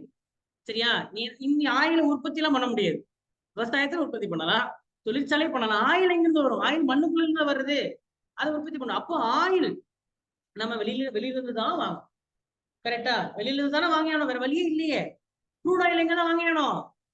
அதை உற்பத்தி செய்ய முடியாது. அப்போ நீ க்ரூட் ஆயில் உதாரணத்துக்கு ஒரு 100 லிட்டர் க்ரூட் ஆயில் நீங்க சவுதி அரேபியாட்ட இருந்தோ இல்ல ஏதோ ஒரு நாட்டுக்கிட்ட இருந்து நீங்க வாங்குறீங்கன்னா திருப்பி நீங்க எப்படி பணத்தை கொடுக்கணும்? டாலர்ல கொடுக்கணும். சரியா? நீங்க என்ன பண்ணக்கூடாது? ருப்பீஸ்ல கொடுக்க கூடாது. ருப்பீஸ்ல கொடுக்கணும்னா என்ன ஆகும்? இப்பதான் பாத்தீங்க, $1 எத்தனை ருப்பீஸ்? இப்போ 82 ரூபாய். அப்போ $1 ஈஸியா கொடுத்துடலாம். ஆனா 82 ரூபாய் கொடுக்கணும்னா நமக்கு என்ன ஆகும்? நம்மகிட்ட பணம் இருக்காது. நான் சொல்றது விளங்குதா? அப்போ நம்ம கிட்ட என்ன இருந்தாதான் நீங்க எதை வாங்க முடியும்? டாலர் நம்ம கிட்ட என்ன இருக்கணும்? இருப்பு இருக்கணும். டாலர் என்ன பண்ணிருக்கணும்? நீங்க ஸ்டோர் பண்ணி வச்சிருக்கணும். நான் சொல்றது புரியுதா? நல்லா கவனிக்கணும். எக்கனாமிக்ஸ் புரியுற மாதிரியே தான் இருக்கும். ஆனா அப்படியே நேரமாக நேரமாக நேரமாக மூளை நமக்கு ஹெல்ப் பண்ணாது. சரியா? உடனோட ஒத்து போகாது. அதனாலதான் லேக் ஆகுறீங்க. சரியா? நான் இதுல வேற பொருளாதாரத்து கூட வரலாறே சேர்த்து சொல்லிட்டு இருக்கேன். லேக் ஆகுறது தெரியுதா? அப்படியே கொஞ்சம் அப்படியே வண்டி தோயுது. அது நடக்கும். சரி, ஏன்னா பொருளாதாரம் ஒரு ட்ரை சப்ஜெக்ட் தான். நான் இதுல இன்னும் ஹிஸ்டரியை கலக்கலன்னா இன்னும் போர் அடிச்சிருக்கு. சரியா? ஃபுல்லா எக்கனாமிக்ஸ் பார்த்தா புரியாது. அதனால நல்லா கவனிங்க. நல்லா கவனிக்கணும். நம்மகிட்ட என்ன இருந்தாதான் நீங்க என்ன வாங்க முடியும்? டாலர் டாலர் இருப்பு இருக்கணும். என்ன இருக்கணும்? டாலர் இருப்பு இருக்கணும். அதான் நம்ம ஃபாரெக்ஸ்ன்னு சொல்லணும். வெளிநாட்டு நாணயம். வெளிநாட்டுனா வெளிநாட்டு ஃபாரின், சரணப்பிரியா கவனிங்க, ஃபாரின் எக்ஸ்சேஞ்ச். ஏன்னா இது எதுக்கு? பொருளை மாற்றம் செய்வதற்காக. வெளிநாட்டுல ஏதோ ஒரு பொருளை வாங்கினீங்கன்னா அங்க நீங்க அந்த நாட்டுடைய நாணயத்தை தான் நீங்க வாங்கணும். அப்ப அதுதான் அதை சுருக்கினா என்ன வரும்? ஃபாரெக்ஸ். தமிழ்ல அந்நிய செலாவணி. அந்நிய செலாவணி. சரியா? அந்நிய செலாவணி இருப்பு, ஃபாரெக்ஸ் ரிசர்வ் இருந்தாதான் நீங்க என்ன பண்ண முடியும்? வெளிநாட்டுக்கு பொருள் வாங்க முடியும். அமெரிக்கா என்ன பண்ணுது? அமெரிக்கா டாலர்ல உலக நாணயமாக டாலரை மாத்திடுச்சு. நீங்க எந்த நாட்டுக்கு போனாலுமே டாலர் செல்லும். ஆனா இந்தியாவுக்கு வெளில போயிட்டீங்கன்னா ரூபாய் செல்லாது. நல்லா புரிஞ்சுக்கணும். இந்த வாக்கியத்தை எழுதுங்க. இந்தியாவின் எல்லையை தாண்டிவிட்டால் ரூபாய் நோட்டுகள் செல்லாது. ஆனால் உலகம் முழுவதும் டாலர் நோட்டு செல்லும். ரூபாயை விட டாலர் விலை அதிகம். செல்லும். இப்ப பாகிஸ்தான்ல போய் நீங்க ரூபாய் கொடுத்தீங்கன்னா செல்லாது, வாங்க மாட்டான். ஆனா பாகிஸ்தான்ல கொண்டு போய் டாலர் கொடுத்தீங்கன்னா சலாம் போட்டு வாங்கிப்பான். சார் சலாம் சார்னு சொல்லி வாங்கிப்பான். ஏன்? டாலருக்கு தேவை அதிகம். ஏன்னா எல்லா நாட்டுக்கும் டாலர் வேணும்ல. இப்ப இதுவே பாகிஸ்தான் அரேபியா கிட்ட இருந்து என்ன வாங்கினாலும் என்ன வேணும்? டாலர் தான் வேணும். பங்களாதேஷ் சவுதி அரேபியா கிட்ட என்ன வாங்கினாலும் என்னதான் வேணும்? டாலர் தான் வேணும். அப்ப டாலர் தான் உலகத்தின் நாணயம். அப்ப டாலர் நம்ம கிட்ட இல்லையே. டாலர் எங்க இருந்து கிடைக்கும்? டாலருக்கு நீங்க எங்க போவீங்க? அச்சு அடிக்க முடியும். ரூபாய் நோட்டு அச்சடிக்கலாம். டாலர் எங்க இருந்து கிடைக்கும்? டாலர் உங்களுக்கு வேணும்னா நீங்க ஏற்றுமதி செய்தால்தான் உங்களுக்கு டாலர் கிடைக்கும். அப்ப எழுதுங்க, வாக்கியம் எழுதுங்க. Only by export you get dollar. ஏற்றுமதி செய்வது மூலமா தான் டாலர் கிடைக்கும். நீங்க தான் தன்னிறைவுன்ட்டு 1947 இருந்து 1985 வரைக்கும் தன்னிறைவு இருந்தீங்கன்னா அப்ப எங்க இருந்து டாலர் வரும்? அப்ப என்ன ஆகும்? காலப்போக்குல நான் என்ன சொல்றேன் புரியுதா? தன்னிறைவு இருந்தீங்கன்னா நீ வெளியூருக்கு நீ ஏற்றுமதியும் செய்ய மாட்ட. சரியா? அவன்றது வாங்கவும் மாட்டேன். உன் கதவை சாத்திட்டு நீ வீட்டுக்குள்ளே உட்காந்துப்பியா? அப்படித்தானப்பா? அப்புறம் எங்க இருந்து வரும் அந்நிய செலாவணி? சில பொருளை உற்பத்தி செய்ய முடியாது. என்ன பொருள்? நீ என்னதான் வீட்டிலே செஞ்சுக்கிட்டாலும் பெட்ரோலுக்கு எங்க போவ? பெட்ரோல் வேணும்னா உனக்கு டாலர் வேணும். உன்கிட்ட டாலர் நீ வச்சிருக்கணும்னா அது அந்நிய செலாவணி. அந்நிய செலாவணி வேணும்னா நீ ஏதாவது ஒரு பொருளை கொடுத்தாதான் உனக்கு திரும்ப டாலர் கிடைக்கும். அந்த டாலரை வச்சுதான் நீ பெட்ரோல் வாங்க முடியும். ஆனா நீ இவ்வளவு வருஷம் என்ன பண்ணிட்ட? டாலருக்கு நீ முக்கியத்துவமே கொடுக்காம தற்சார்பு, நம்மளை வளர்த்துக்கணும் அப்படின்னு இருந்துட்டு இம்போர்ட் எக்ஸ்போர்ட் நீ என்ன பண்ணல? கவனிக்கவே இல்லை. அப்போ வெளிநாட்டுடைய ஏற்றுமதி இறக்குமதியில் கவனம் செலுத்தாததால் எழுதுங்க. நோட் எடுத்தீங்கன்னா புக்ல எல்லாம் இருக்காது. இது இப்பதானே சொல்றேன். எக்கனாமிக்ஸ் புரியுற மாதிரி இருக்கும். ஆனா இருக்கலே கஷ்டமான சப்ஜெக்ட் அது. எவ்வளவு ஆண்டுகளாக 1990 வரைக்கும் ஏற்றுமதியில் இறக்குமதியில் முக்கியத்துவம் காட்டாததால் அந்நிய செலாவணியின் இருப்பு குறைஞ்சது. ஃபாரெக்ஸ் ரிசர்வ் என்ன ஆயிடுச்சு? கம்மியாயிருச்சு. இங்கிலீஷ் மீடியம் தமிழ்ல எழுதுங்க, அப்பதான் புரியும். அந்நிய செலாவணி இருப்பு குறைஞ்சிச்சு. அப்ப என்ன ஆகும்? 91ல நம்ம கிட்ட டாலரே இல்லை, ஆனா பெட்ரோல் வேணும். அப்ப என்ன பண்ணுவீங்க? இப்ப டாலரை கடன் வாங்கணுமா? நான் சொல்றது புரியுதா? டாலரை யார்ட்டையா போய் டாலர் கொடுங்க, $10 கொடுங்க, இந்த ஒரு வருஷத்துக்கு நான் வந்து என்ன பண்ணிக்கிறேன், என்ன வாங்கிக்கிறேன் அப்படின்னு சொல்லுவோமா? அப்ப டாலர் யார்கிட்ட போய் கடன் வாங்குவீங்க? எந்த நாட்டுக்காரும் கொடுக்க மாட்டான். ஏன்னா பாகிஸ்தானுக்கும் டாலர் வேணும், சைனாக்கும் டாலர் வேணும், யாருமே தர மாட்டான். ஏன்னா டாலர் எல்லாத்துக்கும் தேவை. சொல்ற புரியுதா? டாலர் எல்லாத்துக்கும் தேவை. இப்போ டாலரை யார்கிட்ட கடன் வாங்கலன்னா சர்வதேச பண நிதியம் அப்படின்னு ஒரு அமைப்பு இருக்கு. சர்வதேச பண நிதியம், இன்டர்நேஷனல் மானிட்டரி ஃபண்ட் அப்படின்னு ஒரு உலகளாவிய அமைப்பு இருக்கு. அவன்கிட்ட போய் கேட்டா கொடுப்பான். வட்டிக்கு தான் கொடுப்பான், சும்மா கொடுக்க மாட்டான். என்ன கொடுப்பான்? நான் என்ன சொல்ல புரியுதா? 1900 இவ்வளோ 7 ஆண்டு திட்டங்கள்ல நீங்க என்ன பண்ணீங்க? தற்சார்புன்ட்டு ஏற்றுமதி, இதுல ஏற்றுமதி இறக்குமதி ஏதாவது நம்ம கவனம் செலுத்தணுமா? பார்க்கல. விவசாயத்தை பார்த்தோம், வறுமை ஒழிப்பு பார்த்தோம் இல்லையா, டேம கட்டினீங்க, போக்குறான்ல அணுகுண்டு வெடிச்சீங்க சரியா, அதுக்கப்புறம் வெற்றிகரமா ஒரு 4 போர் செஞ்சீங்க சரியா. இதுல என்ன நீங்க ஏற்றுமதி இறக்குமதியில கான்சென்ட்ரேட் பண்ணமா? பண்ணல.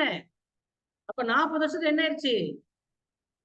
பொதுத்துறை நிறுவனம் தான் முக்கியத்துவம் கொடுத்தோம். என்னாச்சு? டாலர் இல்ல, இருப்பு வெறும் 3 மாசத்துக்கு மட்டும்தான் இருப்பு இருக்கு. இன்னும் 3 மாசத்துக்கு மட்டும் தான் பெட்ரோல் வாங்க முடியும் அப்படின்ற அளவுக்கு இருப்பு குறைஞ்சு போச்சு. அப்ப அடுத்த 4ஆம் மாசத்துக்கு பெட்ரோல் நமக்கு வாங்கிட்டா நம்ம கையில என்ன இல்ல? டாலர் இல்ல. அப்ப அதுக்கு பெட்ரோல் வாங்காம இருந்ததுனால நாடு எப்படி ஓடும்? பெட்ரோல் வராது அப்புறம் அடுத்த மாசம். இப்ப உங்க வீட்டுல பெட்ரோல், இங்க பெட்ரோல் பங்க்ல பெட்ரோல் வருதுன்னா அப்ப அதுக்கு என்ன முக்கியம் யோசிச்சு பாருங்க. அரசாங்கம் என்ன வச்சிருக்கணும்? இப்பயும் அதேதான். இப்ப மட்டும் இல்ல, அப்ப மட்டும் இல்ல, இப்பயுமே டாலர் இருப்பு வச்சிருந்தாதான் நம்ம கிட்ட என்ன வரும்? பெட்ரோல் வாங்க முடியும். காட்டவா எவ்வளவு இருப்பு வச்சிருக்குன்னு காட்டவா? என்ன பேரு இருப்புக்கு? எப்படி பார்க்கணும்? ஃபாரெக்ஸ் இல்ல, என்ன பேரு? ஃபாரெக்ஸ் ரிசர்வ் சரியா, ஃபாரெக்ஸ் ரிசர்வ். எவ்வளவு பாருங்க, எத்தனை வச்சிருக்கு? 6,17,230 மில்லியன் டாலர் ரிசர்வ் பேங்க்ல நம்ம என்ன வச்சிருக்கோம்? இருப்பு வச்சிருக்கோம். புரியுது நான் சொல்றது? இது எழுத வேண்டாம், தெரிஞ்சுக்க. இது எழுத வேண்டாம். இதெல்லாம் இப்ப இன்னைக்கு ஒண்ணு இருக்கும், நாளைக்கு ஒண்ணு மாறிடும். நீங்க எக்ஸாம் எழுதுக்குள்ள மாறி போயிடும். நான் சொல்றேன் சரியா. இதை வச்சு நீங்க இன்னும் எத்தனை வருஷத்துக்கு வாங்கலாம்? ஒரு ஒரு நீங்க எதுவும் ஏற்றுமதியே செய்யலனாலும் 1 வருஷத்துக்கு இந்த காசு போதும் வாங்குறதுக்கு. ஏற்றுமதி செஞ்சா இது அதிகமாயிட்டே போயிட்டு இருக்கும். எப்படிலாம் இது வரும்? இந்த ஃபாரெக்ஸ் எப்படிலாம் ஒரு யோசிச்சு பாருங்க.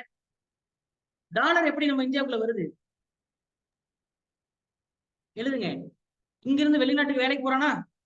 துபாய்க்கு வேலைக்கு போவான், லண்டனுக்கு வேலைக்கு போறானுங்க, வீதிக்கு 4 பேர் லண்டனுக்கு போறானுங்கல்ல. கனடால போயிட்டு நம்ம மாமா மாமா மாமா மாமா மச்சான் என்ன ஃபாரின்ல போய் வேலை பார்க்கறானா, அவன் வீட்டுக்கு பணம் அனுப்புவானா? அவன் வீட்டுக்கு தானே பணம் அனுப்புவான். அப்ப வெளிநாட்டில் வாழ்பவர்கள் இந்தியாவிற்கு அனுப்பக்கூடிய சம்பளம், அதுக்கு பேர் ரெமிட்டன்ஸ். அப்படி ஒண்ணு வருதா? ஏன் அப்படித்தானே வருது டாலரே இந்தியாவுக்கு? புரியலையா? எங்க கனடால போய் சம்பாதிக்கிறவன் டாலர் தானே வீட்டுக்கு சம்பளத்தை அனுப்புவான். துபாயில அனுப்புனா துபாயில இருந்து வீட்டுக்கு எப்படி சம்பளத்தை அனுப்புவீங்க? டாலர் தானே அனுப்புவீங்க. என்ன சொல்றேன்னு புரியுதா இல்லையா? டாலர் தானே உலக நாணயம். அங்க போய் கனடால அருணாச்சலம் போய் ஜெர்மனில ஒரு கம்பெனி ஆரம்பிக்கிறாரு, ஒரு கம்பெனில போய் வேலை செய்யறாருன்னா அவங்களுக்கு சம்பளம் என்ன ரூபாயில கொடுப்பாங்க? அருணாச்சலத்துக்கு ரூபாயில கொடுக்குறோம் வச்சுப்போம். அந்த ரூபாயில சம்பளத்தை வச்சுக்கிட்டு போய் அந்த ஒரு சந்தை, ஒரு உழவர் சந்தைக்கு போய் ஒரு காய்கறி வாங்க முடியுமா? ரூபாய். ஜெர்மனி நாட்டு கரன்சி இருந்தா வாங்க முடியும். அப்படி இல்லைன்னா டாலர்ல வாங்க முடியும். நான் என்ன சொன்னேன்? டாலர் உலகம் ஃபுல்லா செல்லும். என்ன சொல்ல, அவனுடைய கரன்சி அவன் நாட்டுக்கு தான் செல்லும். புரியுதா இல்லையா? அப்போ அவங்க சம்பாரிச்சு அப்ப 1 லட்ச ரூபாய் சம்பளம் வாங்கினாருன்னா 50,000 அவர் செலவுக்கு வச்சுக்கிட்டு 50,000 என்ன பண்ணுவீங்க? லட்சம் வீட்டுக்கு தானே, அம்மா செலவுக்கு தான் அனுப்புவீங்க, இந்த பொண்டாட்டி செலவுக்கு அனுப்புவீங்கல்ல. அப்ப அப்படி வருதா? அதை வாங்கி வச்சுக்கிட்டு ரிசர்வ் பேங்க் என்ன பண்ணுது? அதை கொடுத்தா மட்டும் நீ செலவு பண்ண முடியுமா? அதை ரூபாயா மாத்தி உங்களுக்கு கொடுக்குது. புரியுதா? அப்ப டாலர் யாருக்கு கிடைச்சிருச்சு? பேங்க் கிடைச்சிருச்சு, ரிசர்வ் பேங்க் கிடைச்சிருச்சு. அப்ப இது மூலியமா என்ன கிடைக்குது? இது மூலியமா ஒண்ணு. அப்புறம் ஏற்றுமதி. இப்படி செஞ்சு சேர்த்து வச்ச காசு தான் எவ்வளவு இருப்பு? 6,17,230. நான் வெறும் ஃபாரெக்ஸ் ரிசர்வ் தான் சொன்னேன். ஆனா எதுல சொல்றான் பாத்தீங்களா? எதுல சொல்றான்? டாலர்ல சொல்றேன். ஏன்னா டாலர் தான் உலக நாணயம். அப்ப உங்களுக்கு புரியும் நினைக்கிறேன். அப்போ நம்ம கிட்ட இப்போ டாலர், இந்த டாலர் சப்போஸ் தீர்ந்து போச்சுன்னா யார்கிட்ட கேட்பீங்க? IMF தான் கேட்க முடியும். IMF ஒண்ணு சும்மா தர மாட்டான் சரியா. IMF வந்து சில கண்டிஷன்ஸோட தான் கொடுப்போம். IMF என்ன பண்ண மாட்டான்? சும்மா தர மாட்டான். IMF வந்து ஒரு கண்டிஷனோட தான் கொடுப்பான். IMF வந்து ஒரு கண்டிஷன் நாம போய் கேட்டோம். 1990 வாங்க. 1991ல இந்தியாவுக்கிட்ட வெறும் 3 மாச இருப்பு தான் இருந்துச்சு. க்ரூட் ஆயில் வாங்கறதுக்கான பணம் இல்ல இந்தியா கிட்ட. அதுக்கு காரணம் 40 வருஷமா நம்ம அந்த விஷயத்தை யோசிக்கவே இல்லை, கவனிக்காம விட்டதுதான் தப்பு.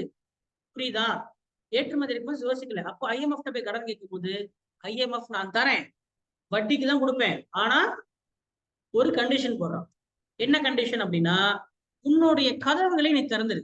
அதாவது நீ மறுபடியும் சுயசார்பு, ஓ நாட்டு முன்னுரிமை அப்படின்னு சொல்லி என்ன பண்ணக்கூடாது, எல்லாமே தன்னிறைவாக இருக்கக்கூடாது, செல்ஃப் செல்ஃப் செல்ஃப்னு இருக்கக்கூடாது. அது போல சரி அப்புறம் எப்படி இருக்கணும் அப்படின்னா, உன் கதவுகளை திறந்து விடு. யாரு வேணாலும் இந்தியாவுக்கு வந்து வியாபாரம் பண்ணிக்கலாம், நீனும் எங்க வேணா போய் வியாபாரம் பண்ணிக்கலாம். யோசிச்சு பாருங்களேன், இப்ப நம்ம இந்தியால இருந்து யார் வேணா எந்த நாட்டுக்கு வேணா போய் செட்டில் ஆகலாமா? அதே மாதிரி வெளிநாட்டுல இருந்து யார் வேணா இந்தியாவுக்கு செட்டில் ஆகலாமா? வியாபாரம் பண்றதுக்கு வரலாம், வர முடியாது. அப்போ கதவுகளை மூடி வச்சிருக்கூடாது. என்ன பண்ணணும், கதவுகளை திறந்து விட்டுறணும். அதுக்கு பேரு லைசிஸ் ஃபேர். கொஞ்சம் புரியாது, நான் மறுபடியும் சொல்றேன், நல்லா எழுதுங்க. அதாவது நீ ஃபுல்லா உன் கதவே நீ பூட்டி வச்சு உன் வீட்டுக்குள்ளேயே நீ எல்லாத்தையும் செஞ்சுட்டு உனக்கு தேவையானதை நீங்களே செஞ்சுட்டு இருந்தேன்னா, முக்கியமான ஒரு பொருளான எண்ணெய் வாங்கும் போது பிரச்சனை ஆகுதுல்ல. அப்ப எண்ணெய் ஏன் தீர்ந்து போச்சு, எண்ணெய்க்கு வாங்குறதுக்கான காசு ஏன் தீர்ந்து போச்சு இந்தியா கிட்ட? ஏன்னா எதுக்கு எடுத்தாலும் நானு தண்ணீர் யோசிச்சுட்டு இருக்கான். அதான தப்பு. அப்ப அவன் என்ன கண்டிஷன் போறான், நீ மறுபடியும் சரி இப்ப கொடுக்குற, மறுபடியும் நாளைக்கு வந்து கடன் கேட்பிய? ஒவ்வொரு வாட்டி கடன் கேட்டு கொடுத்துட்டே இருக்க முடியுமா நானு? அப்ப IMF என்ன சொல்லுது, நீ தன்னிறைவாக உன்னை பத்தி மட்டும் யோசிக்காத, கதவுகளை உன்னோட வீட்டுடைய நாட்டுடைய கதவுகளை மூடி வைக்காத, உன்னுடைய நாட்டுடைய கதவுகளை திறந்து விட்டுடு அப்படின்னா ஓபன் பண்ணிடணும். அப்ப நம்ம ஒரு மூடிய பொருளாதாரத்துல இருந்து யோசிக்க. அப்ப ஃபர்ஸ்ட் இருந்தது மூடிய பொருளாதாரம், இப்ப என்னவா இருக்கும், திறந்த பொருளாதாரம், ஓபன் எக்கானமி. இப்ப 1991க்கு முன்னாடி மைக்ரோசாஃப்ட்னு ஒரு நிறுவனம் இருக்கா, அமேசான் ஒரு நிறுவனம் இருக்கா? அப்படி ஒரு நிறுவனம் இந்தியாவில வந்து வியாபாரம் செய்ய முடியாது. குண்டாய் கார் இந்தியாவுக்குள்ள வர முடியாது. ஐபோன் வெளிநாட்டு போன் வர முடியாது. HP லேப்டாப் வெளிநாட்டுக்கு வர முடியாது. எந்த பொருளாலும் இந்தியாவுக்குள்ள தயாரிச்சாதான் இந்தியாவுக்குள்ள கிடைக்கும். நான் சொல்றது புரியுதா? மைக்ரோசாஃப்ட்டுக்கு இப்ப என்னென்ன கம்பெனி உங்களுக்கு தெரியும்? உங்களுக்கு தெரிஞ்சது எல்லாமே வெளிநாட்டு கம்பெனி தான். இந்தியா கம்பெனி ஒண்ணு கூட தெரியாது உங்களுக்கு. சரியா? நான் சொல்றது விளங்குதா? அப்ப இந்தியா வெளிநாட்டு கம்பெனி இங்க வருது அப்படின்னா, அப்படி வந்தா நமக்கு என்ன சேர்ந்து வரும், டாலரும் சேர்ந்து வரும். அப்ப டாலர் கொண்டு வந்தா அடுத்த நாளைக்கு வந்து மறுபடியும் கடன் நிக்க மாட்டேல. அதனால அந்த கண்டிஷன் போடுறேன். என்ன கண்டிஷன், மூடிய பொருளாதாரத்திலிருந்து திறந்த பொருளாதாரத்துக்கு மாறிக்க, பொழைச்சிக்க தம்பி, பாத்துக்க அப்படின்னு சொல்லி கண்டிஷன் போடுறான். புரியுதா? அப்போ இது வரைக்கும் நாம இருந்தது எங்க, மூடிய பொருளாதாரம். அப்போ இதை நம்ம ஒத்துக்கிட்டு தான் ஆகணும். இதை நீங்க வேண்டாமீங்களா? நான் சொல்றது புரியுதா இல்லையா? இவன் சொல்ற கண்டிஷன் ஏத்துக்கணுமா ஏத்துக்கூடாதா? இந்தியாவுக்கு நல்லதா கெட்டதா? நல்லதுதான். அப்ப நீங்க இப்ப புதுசா ஒரு பாலிசி போடணுமா? இது வரைக்கும் போட்ட திட்டம் சரிப்பட்டு வராது. இப்ப புதுசா ஒரு பாலிசி போடணும். அதுதான் 1991 புதிய பொருளாதார கொள்கை, நியூ எக்கனாமிக் பாலிசி. புதிய பொருளாதார கொள்கைன்னு போடுறீங்க. புதிய பொருளாதார கொள்கை அது என்ன சார் புதிய பொருளாதார கொள்கை? அந்த புதிய பொருளாதார கொள்கைக்கு என்ன பேருனா LPGன்னு பேரு. புதிய பொருளாதார கொள்கைக்கு என்ன பேரு? LPGன்னு பேரு. எல்னா என்ன, லிபரலைசேஷன், தாராளமயமாகுதல். லிபரலைசேஷன், தாராளமயமாகுதல். P, பிரைவேட்டைசேஷன், தனியார் மயமாகுதல். பிரைவேட்டைசேஷன், தனியார் மயமாகுதல். G, குளோபலைசேஷன், உலகமயமாகுதல். G, குளோபலைசேஷன், உலகமயமாகுதல். சொல்லுங்க. L, liberalisation. P, privatisation. G, globalisation. சரியா? தாராளமயமாகுதல், தனியார் மயமாகுதல், உலகமயமாகுதல். இதோட அர்த்தம் நான் சொல்றேன், கவனிங்க. இப்ப இது மூணுமே சரியா ஃபாலோ பண்ணா இந்தியாவுக்குள்ள டாலர். சரியா? இதை மூணுத்தையும் ஃபாலோ பண்ணா இந்தியாவுடைய பொருளாதாரம் திறந்த பொருளாதாரம். சரியா? இதுக்கு ஒரு வார்த்தை சொன்னேன். என்ன சொன்னேன் அப்படின்னா, என்ன சொன்னேன், ஒரு லைசிஸ் ஃபேர்னு சொன்ன ஞாபகம் இருக்கா? லைசிஸ் ஃபேர் அது ஒரு முக்கியமான ஒரு சித்தாந்தம். அதாவது என்னன்னா, இப்போ இது வரைக்கும் நீங்க இந்தியாவை யோசிச்சு பாருங்களேன். இந்தியாவை யோசிச்சு பார்த்த வரைக்கும் இந்தியா இப்போ 40 வருஷமா, எவ்வளவு வருஷம், நேரு காலகட்டத்தில இருந்து இப்ப யாரு இருக்கா? 91ல யாரு? ராஜீவ் காந்திலாம் போயிட்டாரு 89லயே. யார் வந்துட்டா? VP சிங், சந்திரசேகர் டைம், சந்திரசேகருடைய காலகட்டம். சரியா? சந்திரசேகர் இப்போ ஃப்ரம் நேருல இருந்து சந்திரசேகர் வரைக்குமே நம்ம இந்தியாவில் இருக்கக்கூடிய பொருளாதாரத்தை கட்டுப்படுத்துறது யாரு? யாரு இந்திய பொருளாதார சித்தாந்தத்துக்கு வாங்க. ஃபர்ஸ்ட் கிளாஸ் அரசாங்கம். அரசாங்கம் தான் கட்டுப்படுது, ஸ்டேட். அப்போ ஸ்டேட் ட்ரிவன். புரியுதா? என்ன பண்ணுது? State driven. முழுக்க முழுக்க முழுக்க அரசாங்கம் தான். அரசாங்கம் யோசிச்சு பாருங்க, அரசாங்கம் தான் பிளான் பண்ணுது, அரசாங்கம் தான் எக்ஸிக்யூட் பண்ணுது. சரியா? ஆமாவா இல்லையா? அரசாங்கமே அந்த பிளானை செய்ய முடியலன்னா மறுபடியும் என்ன பண்ணுது? லீவ், பிளானுக்கு லீவுன்னு ஒண்ணு விட்டுருது. இங்க தனியார் எங்க வந்துச்சு? தனியாருக்கு முக்கியத்துவமே கிடையாது. தனியாருக்கு முக்கியத்துவமே கொடுக்கல. அரசாங்கம் பிரைவேட்டுக்கு எந்த ஹெல்ப்புமே பண்ணாது. அரசாங்கம் என்ன பண்ணாது? பிரைவேட்டுக்கு ஹெல்ப்பும் பண்ணாது, இம்பார்ட்டன்ஸும் கொடுக்காது. ஏன் பொழைச்சிக்கிறியா? சும்மா ஒரு 5 கோடி 10 கோடி பொழைச்சிக்க போப்போ அப்படி விட்டுரும். விளங்குதா? ஆனா அது சரியா தப்பான்னு கேட்டீங்கன்னா அது தப்பு தான். ஓவர் கண்ட்ரோலும் பண்ணக்கூடாது. நான் சொல்றது புரியுதா? ஓவர் கண்ட்ரோல் பண்ணா இந்த மாதிரியான சூழ்நிலை வந்துடும். என்ன மாதிரியான சூழ்நிலை? பெட்ரோல் வாங்குறது நமக்கு காசு எல்லாம் போச்சுல, டாலர் எல்லாம் போன சூழ்நிலை வந்துடும். சரியா? அதுக்காக இருக்கக்கூடிய உலக சிந்தனை தான் லைசன்ஸ் ஃபேர் சொல்றது. இது வந்து எக்கனாமிக். இப்ப நம்ம இது வரைக்கும் பார்த்தது இந்தியன் எக்கனாமி. இப்ப நம்ம எக்கனாமிக்ஸ்குள்ள போறோம், தியரிக்குள்ள போறோம்.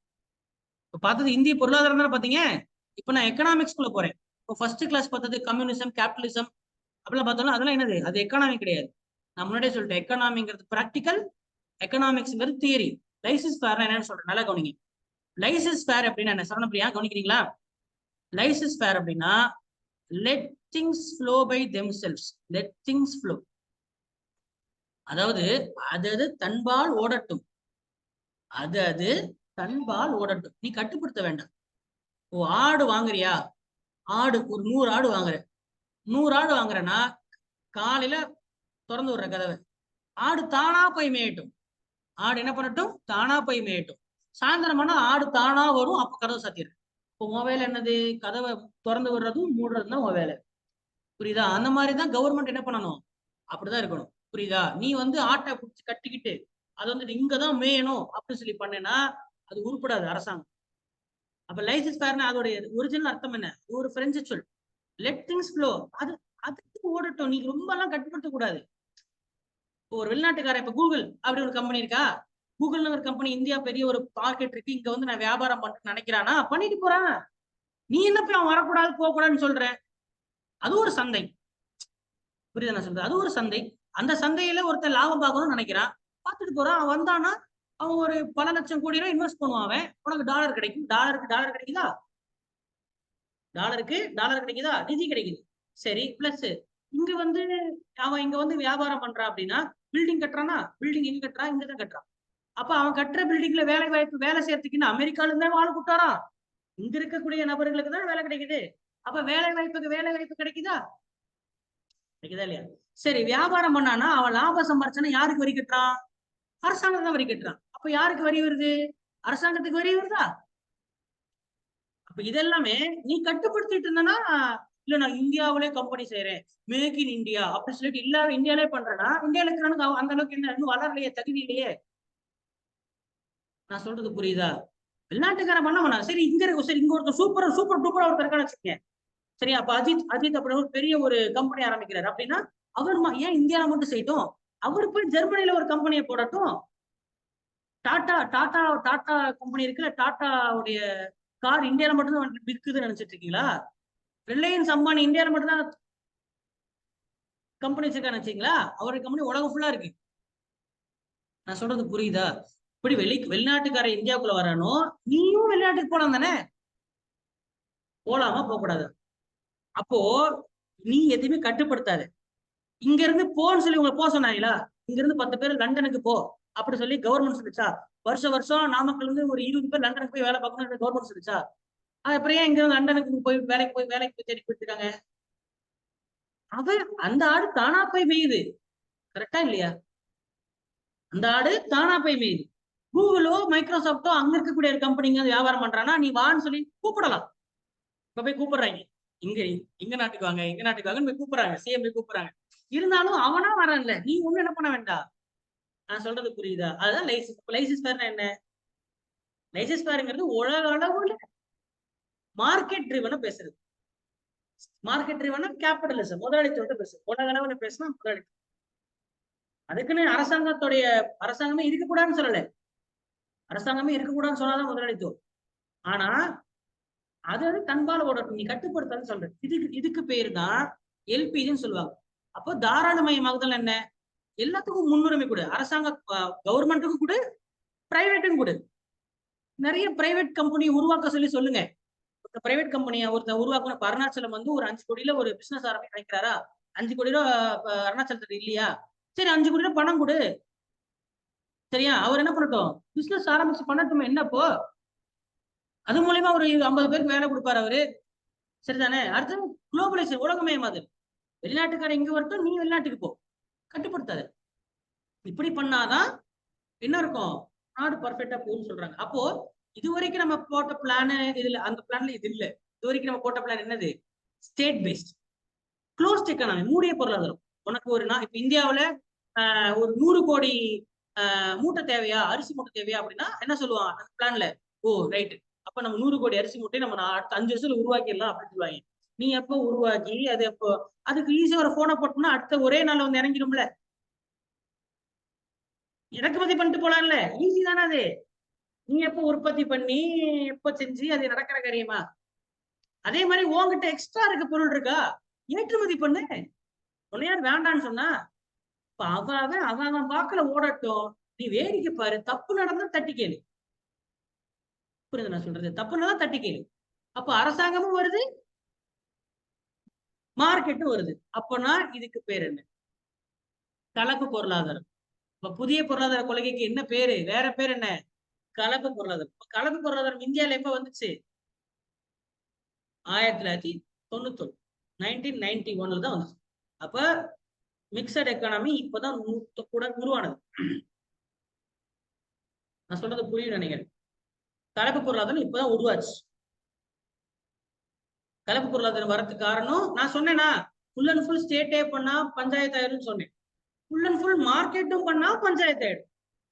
நடந்துச்சா? இந்தியாவுக்கு ஒரு பிரச்சனை எப்படி ரஷ்யாவுக்கு ஒரு பிரச்சனை நடந்து, அது ரஷ்யாவும் அந்த வருஷம் தான் உடஞ்சிச்சு. 1991 தான் ரஷ்யாவும் என்னாச்சு? உடஞ்சின்னு சொன்னேன். முழுக்க முழுக்க மார்க்கெட் ட்ரிவனா இருந்தாலும் அமெரிக்காவும் கவுந்துச்சு. 1928 கவுந்துச்சு. அந்த மாதிரி எல்லாரும் பட்ட மாதிரி இந்தியாவும் பட்டுச்சு. ஒரு அனுபவ பாடம் என்னது? அந்நிய செலாவணி இருப்பு குறைஞ்சு போனது. 3 மாசம் தான் இருப்பு இருந்துச்சு. சரியா? சரி, முடிஞ்சா சரி. இப்போ நம்ம அந்த அந்நிய இந்த புதிய பொருளாதார கொள்கை இந்த மாதிரிலாம் கொண்டதுனால நம்ம பிளான் பண்ணல. பிளான் பண்ணாம என்ன பண்ணிட்டோம்? பிளானுக்கு லீவ் விட்டுட்டு மறுபடியும் என்னது? ஒரு பிளான் ஹாலிடே வருது. பிளான் ஹாலிடேன்னு பார்த்தோமா? ஞாபகம் இருக்கா? பிளான் ஹாலிடேங்கிறது எப்போ வரைக்கும் போட்டோம்? 91, 92 போட்டுட்டு அடுத்து இப்ப எங்க போறோம்? 8ஆம் ஐந்தாண்டு திட்டத்துக்கு போறோம். 7ஆம் ஐந்தாண்டு திட்டம் எப்ப முடிஞ்சது? 90ல முடிஞ்ச சாமி. சரியா? 8ஆம் ஐந்தாண்டு திட்டம் ஆரம்பிக்குது 92ல ஆரம்பிக்குது. நடுவுல வந்து என்ன நடந்துச்சு? நடுவுல தான் அந்த பஞ்சாயத்து. IMF போய் நீங்க கடன் கேட்க, IMF ஒரு கண்டிஷன் சொல்ல, அதை நீங்க அமல்படுத்த, புதுசா ஒரு பாலிசி ஒன்று உருவாக்க, புது பாலிசியில எல்லாமே LPGன்னு ஒரு டாபிக்கை கொண்டு வர. அப்ப அதனால நம்ம பிளான் பண்ணல. பிளான் பண்ணாம என்ன விட்டோம்? லீவ் விட்டுட்டோம். 91, 92 அந்த காலகட்டம் தான் இந்தியாவுக்குள்ள என்ன வந்துச்சு? மிக்ஸ்டு எக்கானமி வந்துச்சு. இப்ப கதை புரிஞ்சிருக்கும்னு நினைக்கிறேன். சரியா? சரவணப்பிரியாவுக்கு 4-5 கொட்டை வந்துருச்சு. ரைட். அடுத்து 8ஆம் ஐந்தாண்டு திட்டம் எழுதிங்க. 8ஆம் ஐந்தாண்டு திட்டம் 8th 5-year பிளான். முன்னாடியே சொல்லிட்டேன், இது வெரி வெரி வெரி இம்பார்ட்டன்ட்ங்க. 92 முதல் 97. இப்ப யார் பிரைம் மினிஸ்டரா இருக்கிறா? PV நரசிம்மராவும் அடல் பிஹாரி வாஜ்பாய் இவங்களாம் வராங்க. HD தேவகவுடா 3 பேர் இருக்கிறாங்க இந்த காலகட்டத்தில். சரியா? ரைட், எழுதிங்க. அப்ப முழுக்க முழுக்க யாருடைய காலகட்டம் இது? நரசிம்மராவ். அவர் தான் ஆல்மோஸ்ட் 4.5 வருஷத்துக்கு அவர் தான் இருக்கிறார். 8ஆம் ஐந்தாண்டு திட்டம்.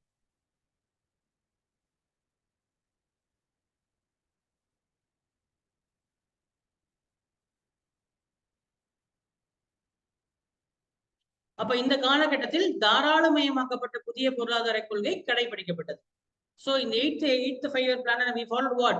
நியூ எக்கனாமிக் பாலிசியை நம்ம பின்பற்றுகிறோம்.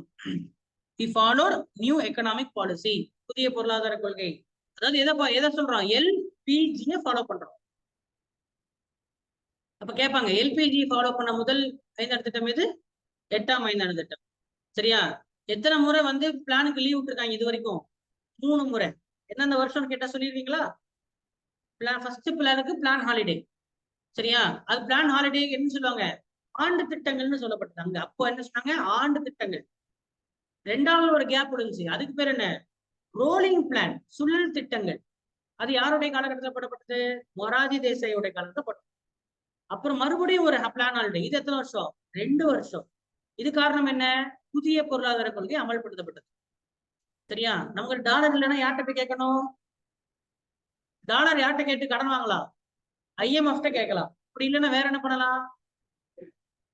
ஏற்றுமதி பண்ணலாம், கிடைக்கும். அதை விட்டு வேற என்ன பண்ணலாம்? நம்ம ஊருக்கார பசங்க போய் அங்க வேலை பார்த்தா சம்பளம் அனுப்புனா நமக்கு கிடைக்கும். இப்படிதான் நமக்கு என்ன கிடைக்கும்? டாலர் கிடைக்கும். நம்ம அச்சிட முடியாது. நம்ம அச்சிட்டா அது பிரச்சனை. அப்ப அவனும் அச்சடிவான். ரூபாய் அச்சு பரவாயில்லையா?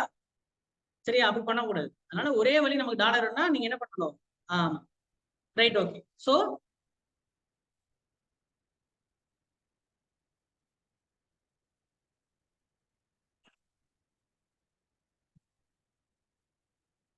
எழுதலாமா?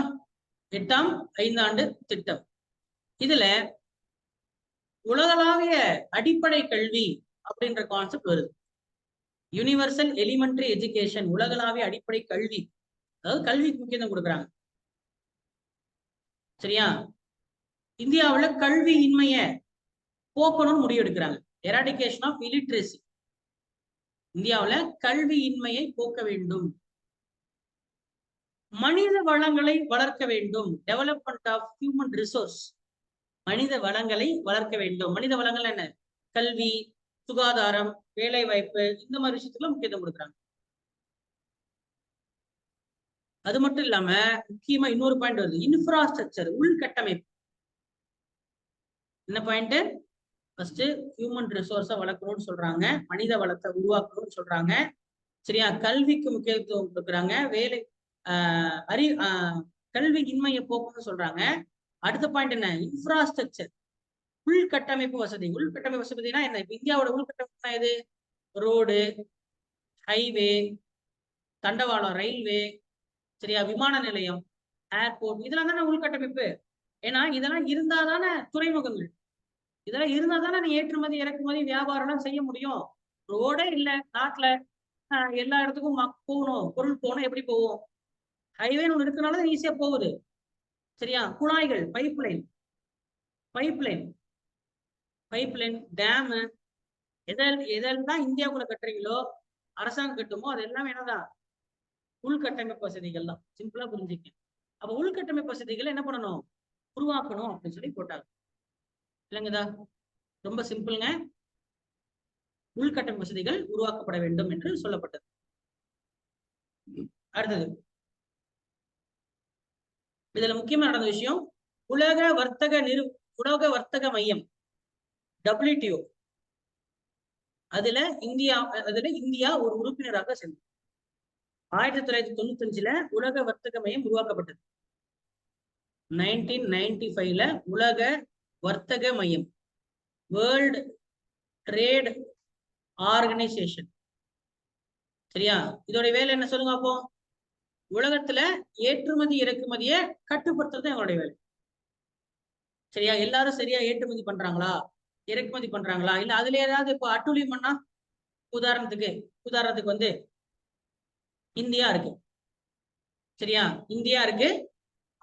ஆப்பிரிக்கால சவுத் ஆப்பிரிக்கான்னு ஒரு நாடு இருக்கு. சரியா? சரி, நைஜீரியான்னு ஒரு நாடு இருக்கு வச்சுப்போம். நைஜீரியாவுல தானியங்கள் உற்பத்தி ஆகுது. உதாரணத்துக்கு சோளம் உற்பத்தி பண்றாங்க. நைஜீரியால என்னது? சோளம், மக்காசோளம் இருக்குல்ல, உற்பத்தி பண்றாங்க. இந்தியாவும் மக்காசோளத்தை உற்பத்தி பண்ணுது. இவனும் 5 மில்லியன் டன் உற்பத்தி பண்றான். இவனும் 5 மில்லியன் டன் வருஷம் உற்பத்தி பண்றான். சரியா? 5 மில்லியன் டன்னுனா 1000 கிலோ, மில்லியன்னா 10 லட்சம் உற்பத்தி பண்றான். ஆனா இந்தியாவில் இருக்கக்கூடிய விவசாயிகள் இருக்காங்க இல்லையா, அவங்களுக்கு நம்ம இன்கம் டாக்ஸ் கிடையாது. இல்ல தானே? இன்கம் டாக்ஸ் தான் இருக்கா? கிடையாது. விதைக்கு மானியம் தரும், ஃப்ரீயா கரண்ட் தரும். ஃப்ரீயா கரண்ட் கொடுக்குறோமா இல்லையா? சரி, அதே மாதிரி மானிய விலையில உரம் கொடுக்குறோமா? மானிய விலையில உரம் கொடுக்குறோம். அதுக்கப்புறம் டிராக்டர் வாங்குறதுக்கு விவசாய கடன் கொடுக்குறோம். கொடுக்குறோமா? இந்தியாவுல விவசாயத்துக்கு இவ்வளவு முக்கியத்துவம் கொடுத்து இந்தியாவுல விவசாயத்தை பண்றாங்களா இல்லையா? அப்போ இந்தியாவுல அந்த 5 மில்லியன் டன் உற்பத்தி நடந்த சோள உற்பத்தி, அப்ப 1 கிலோ சோள விலை எவ்வளவு இருக்கு? ஒரு 30 ரூபா அப்படின்னு வச்சுக்கோ. ஒரு 30 ரூபா, இல்ல $30 பேசுவோமே, டாலர்லயே பேசுவோம். $10. ஏன் $10 வருதுன்னா, ஏன்னா அரசாங்கம் இவ்வளவு உதவி பண்ணுது இந்திய விவசாயிகளுக்கு. ஆனா நைஜீரியாவோட விவசாயிகள் பாவம், அவங்களுக்கு அதெல்லாம் கிடையாது. ஃப்ரீயா கரண்ட் இல்ல, மானியம் கிடையாது. அவன் என்ன பண்றான்? அவனுக்கு கிடைக்கிறதுல அவன் முட்டி மோதி சோளத்தை உருவாக்குறான். அப்ப அவனுடைய சோளத்தோடைய விலை 1 கிலோ எவ்வளவு இருக்கும்? $15 வரும். ஆமாவா? இப்போ ரெண்டுமே இப்ப சந்தையில இருக்கு. சரியா? ரெண்டுமே சந்தையில இருக்கு. இப்ப ஜெர்மனின்னு ஒரு நாடு இருக்கு. ஜெர்மனி நாட்டுக்கு இவங்க சோளத்தை ஏற்றுமதி பண்றாங்கன்னு வச்சுக்கோ. எந்த நாட்டுக்கிட்ட இருந்து சோளத்தை வாங்குவான்? ஏன் $10 இருக்கக்கூடியதை வாங்குவான். நைஜீரியா வாங்குவானா? வாங்க மாட்டான். ஏன்? அது விலை அதிகம். அப்படிதானே? இது சரியா தப்பா? இது சரியா தப்பா சொல்லுங்க. மற்ற நாட்டுக்காரங்களுக்கு இது சரிங்க சார். அந்த நாட்டுக்காரங்க சரி. அப்ப திருடுறவனுக்கு அவன் பொண்டாட்டி பிள்ளைக்கு பாதுகாக்க திருடுறான். அதனால திருட்டு தப்பா இல்லைன்னா திருடனுக்கு ரொம்ப நல்லது சார், மத்தவங்களுக்கு கெடுதல் சார் இல்லைங்களா? உலக வர்த்தகத்தின் அடிப்படையில இது தப்பு. புரியுதா? உலக வர்த்தகத்தின் அடிப்படையில இது என்னது? தப்புங்க. அப்ப இது தப்புன்னு சொல்றது யார் தட்டி கேட்பா? அப்ப அதுக்கு ஒரு அமைப்பு வேணும்ல. அந்த அமைப்பு தான் உலக வர்த்தகமே. உங்களுக்கு புரியுதா? இந்த மாதிரி நிறைய இருக்கு. நான் ஒரு எக்ஸாம்பிள் சொல்லியிருக்கேன். சரியா? இந்த மாதிரி நிறைய இருக்கு. பதுக்குவாங்க, வேணும்னே பதுக்குவாங்க. மொத்தத்துல ஏற்றுமதி இறக்குமதி என்றது உலக வர்த்தகத்தை கட்டுப்படுத்தக்கூடிய ஒரு அமைப்பு தான் உலக வர்த்தக மையம். அது எப்போ உருவாக்கப்பட்டது? 1995 உருவாக்கப்பட்டது. அதுல இந்தியா ஒரு உறுப்பினர் ஆயிடுச்சு. இந்தியா ஒரு மெம்பர். அப்ப உலக வர்த்தக மையம் சொல்றது இந்தியா கேட்காம கேட்க கூடாதா? கேட்டுதான் ஆகணும். ஓகே. அடுத்தது 9வது ஐந்தாண்டு திட்டம். அதை நெக்ஸ்ட் கிளாஸ்ல பார்க்கலாம். இப்ப நம்ம பார்த்ததை ஒரு வாட்டி ரிவைஸ் பண்ணிடும். சரியா? பார்த்ததை ஒரு வாட்டி ரிவைஸ் பண்ணிடும். நீங்களே சொல்லுங்க. இப்ப ஃபர்ஸ்ட் பார்த்தோம்னா முதல் ஐந்தாண்டு திட்டம். திட்டமிடுதல் என்றால் அது அரசாங்கம் செய்வது. அப்ப அது ஒரு கம்யூனிஸ்ட் சித்தாந்தம். அப்ப இது முதல்ல உருவாக்கப்பட்டது எப்போ? ரஷ்யா. சரியா? இந்தியாவில இது எப்ப செய்யறாங்க? ஒவ்வொருத்தரும் ட்ரை பண்றாங்க. யார் தந்தை? இந்தியாவுடைய திட்டமிடுதலுடைய தந்தை யாரு? விஸ்வேஸ்வரய்யா. சரியா? அவர் என்ன பண்ணாரு? என்ன புக் எழுதினாரு? இந்தியாவின் திட்டமிட்ட பொருளாதாரம் என்ற ஒரு புத்தகம் எழுதினார். Planned economy in India. Plus அவர் எத்தனை வருஷத்துக்கு சொன்னாரு? 10 வருஷத்துக்கு. அப்புறம் வந்ததுதான் ஃபிகை ப்ரப்போசல். அதுக்கப்புறம் வந்ததுதான் தேசிய திட்டக்குழு. அப்புறம் பாம்பே திட்டம், காந்தி திட்டம், மக்கள் திட்டம், சர்வோதயா திட்டம், லொட்டு லொஸ்குன்னு சொல்லிட்டு இவ்வளவு நடந்துருக்கு சுதந்திரத்துக்கு முன்னாடி. அப்புறம் இந்தியா சுதந்திரம் அடைஞ்சிருச்சு. சுதந்திரம் அடைஞ்ச உடனே ஜவஹர்லால் நேரு என்ன பண்றாரு? ஆணையம் போடுறாரு. முதல் 5ஆம் திட்டம் வருது. சரியா? எப்போ வரைக்கும் இந்த திட்ட ஆணையம் செயல்படுது? 2014 வரைக்கும் செயல்படுது. திட்ட ஆணையத்தின் தலைவர் யாரு?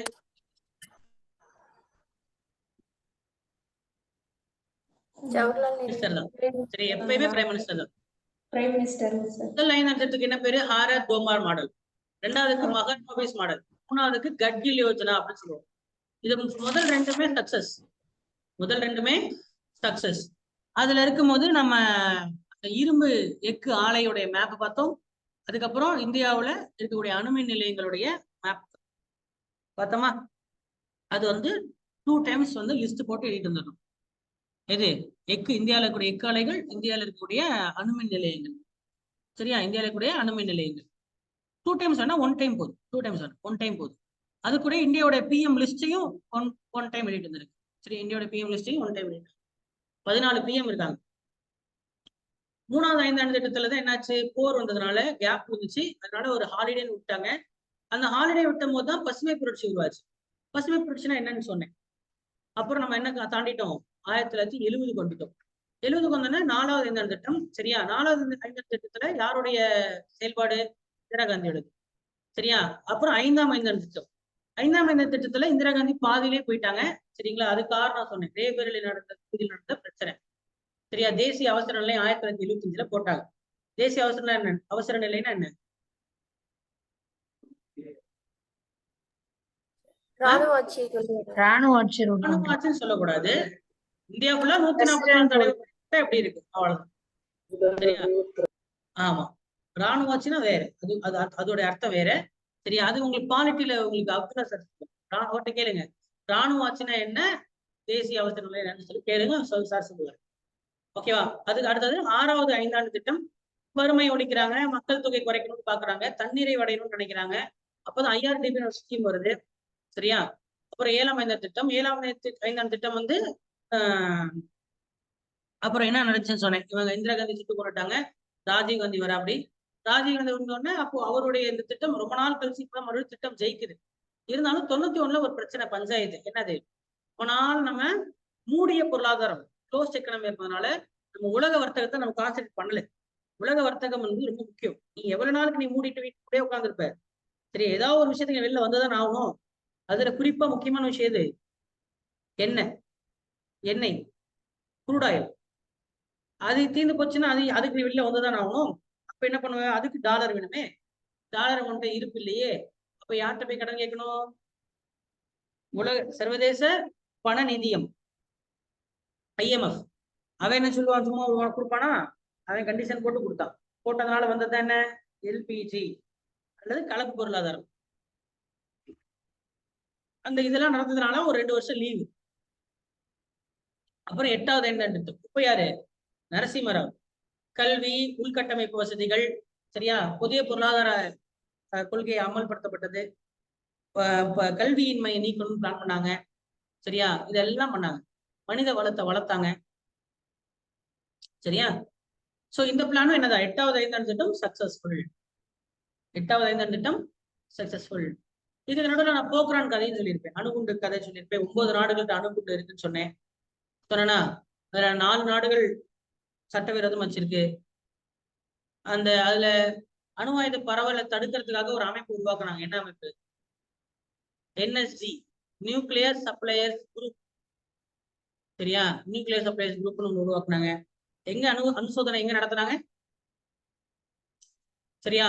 அணு ஆற்றல் ஆணையம் எப்ப உருவாக்கப்பட்டது? 1958. போக்ரான் சோதனை செய்யப்பட்ட ஆண்டு 1974. அந்த வெடிச்சதுக்கு என்ன பேரு? ஸ்மைலிங் புத்தா. சரி, ஏன் அப்படி பேர் வச்சாங்க? ரகசியமா செய்தார். ஒரு விதமான அரசாங்கம் வெளிநாட்டு அரசாங்கம் சொல்றது நம்ம இந்தியா கேட்கலன்னா அப்ப என்ன செய்வாங்க? சாங்ஷன்ஸ்.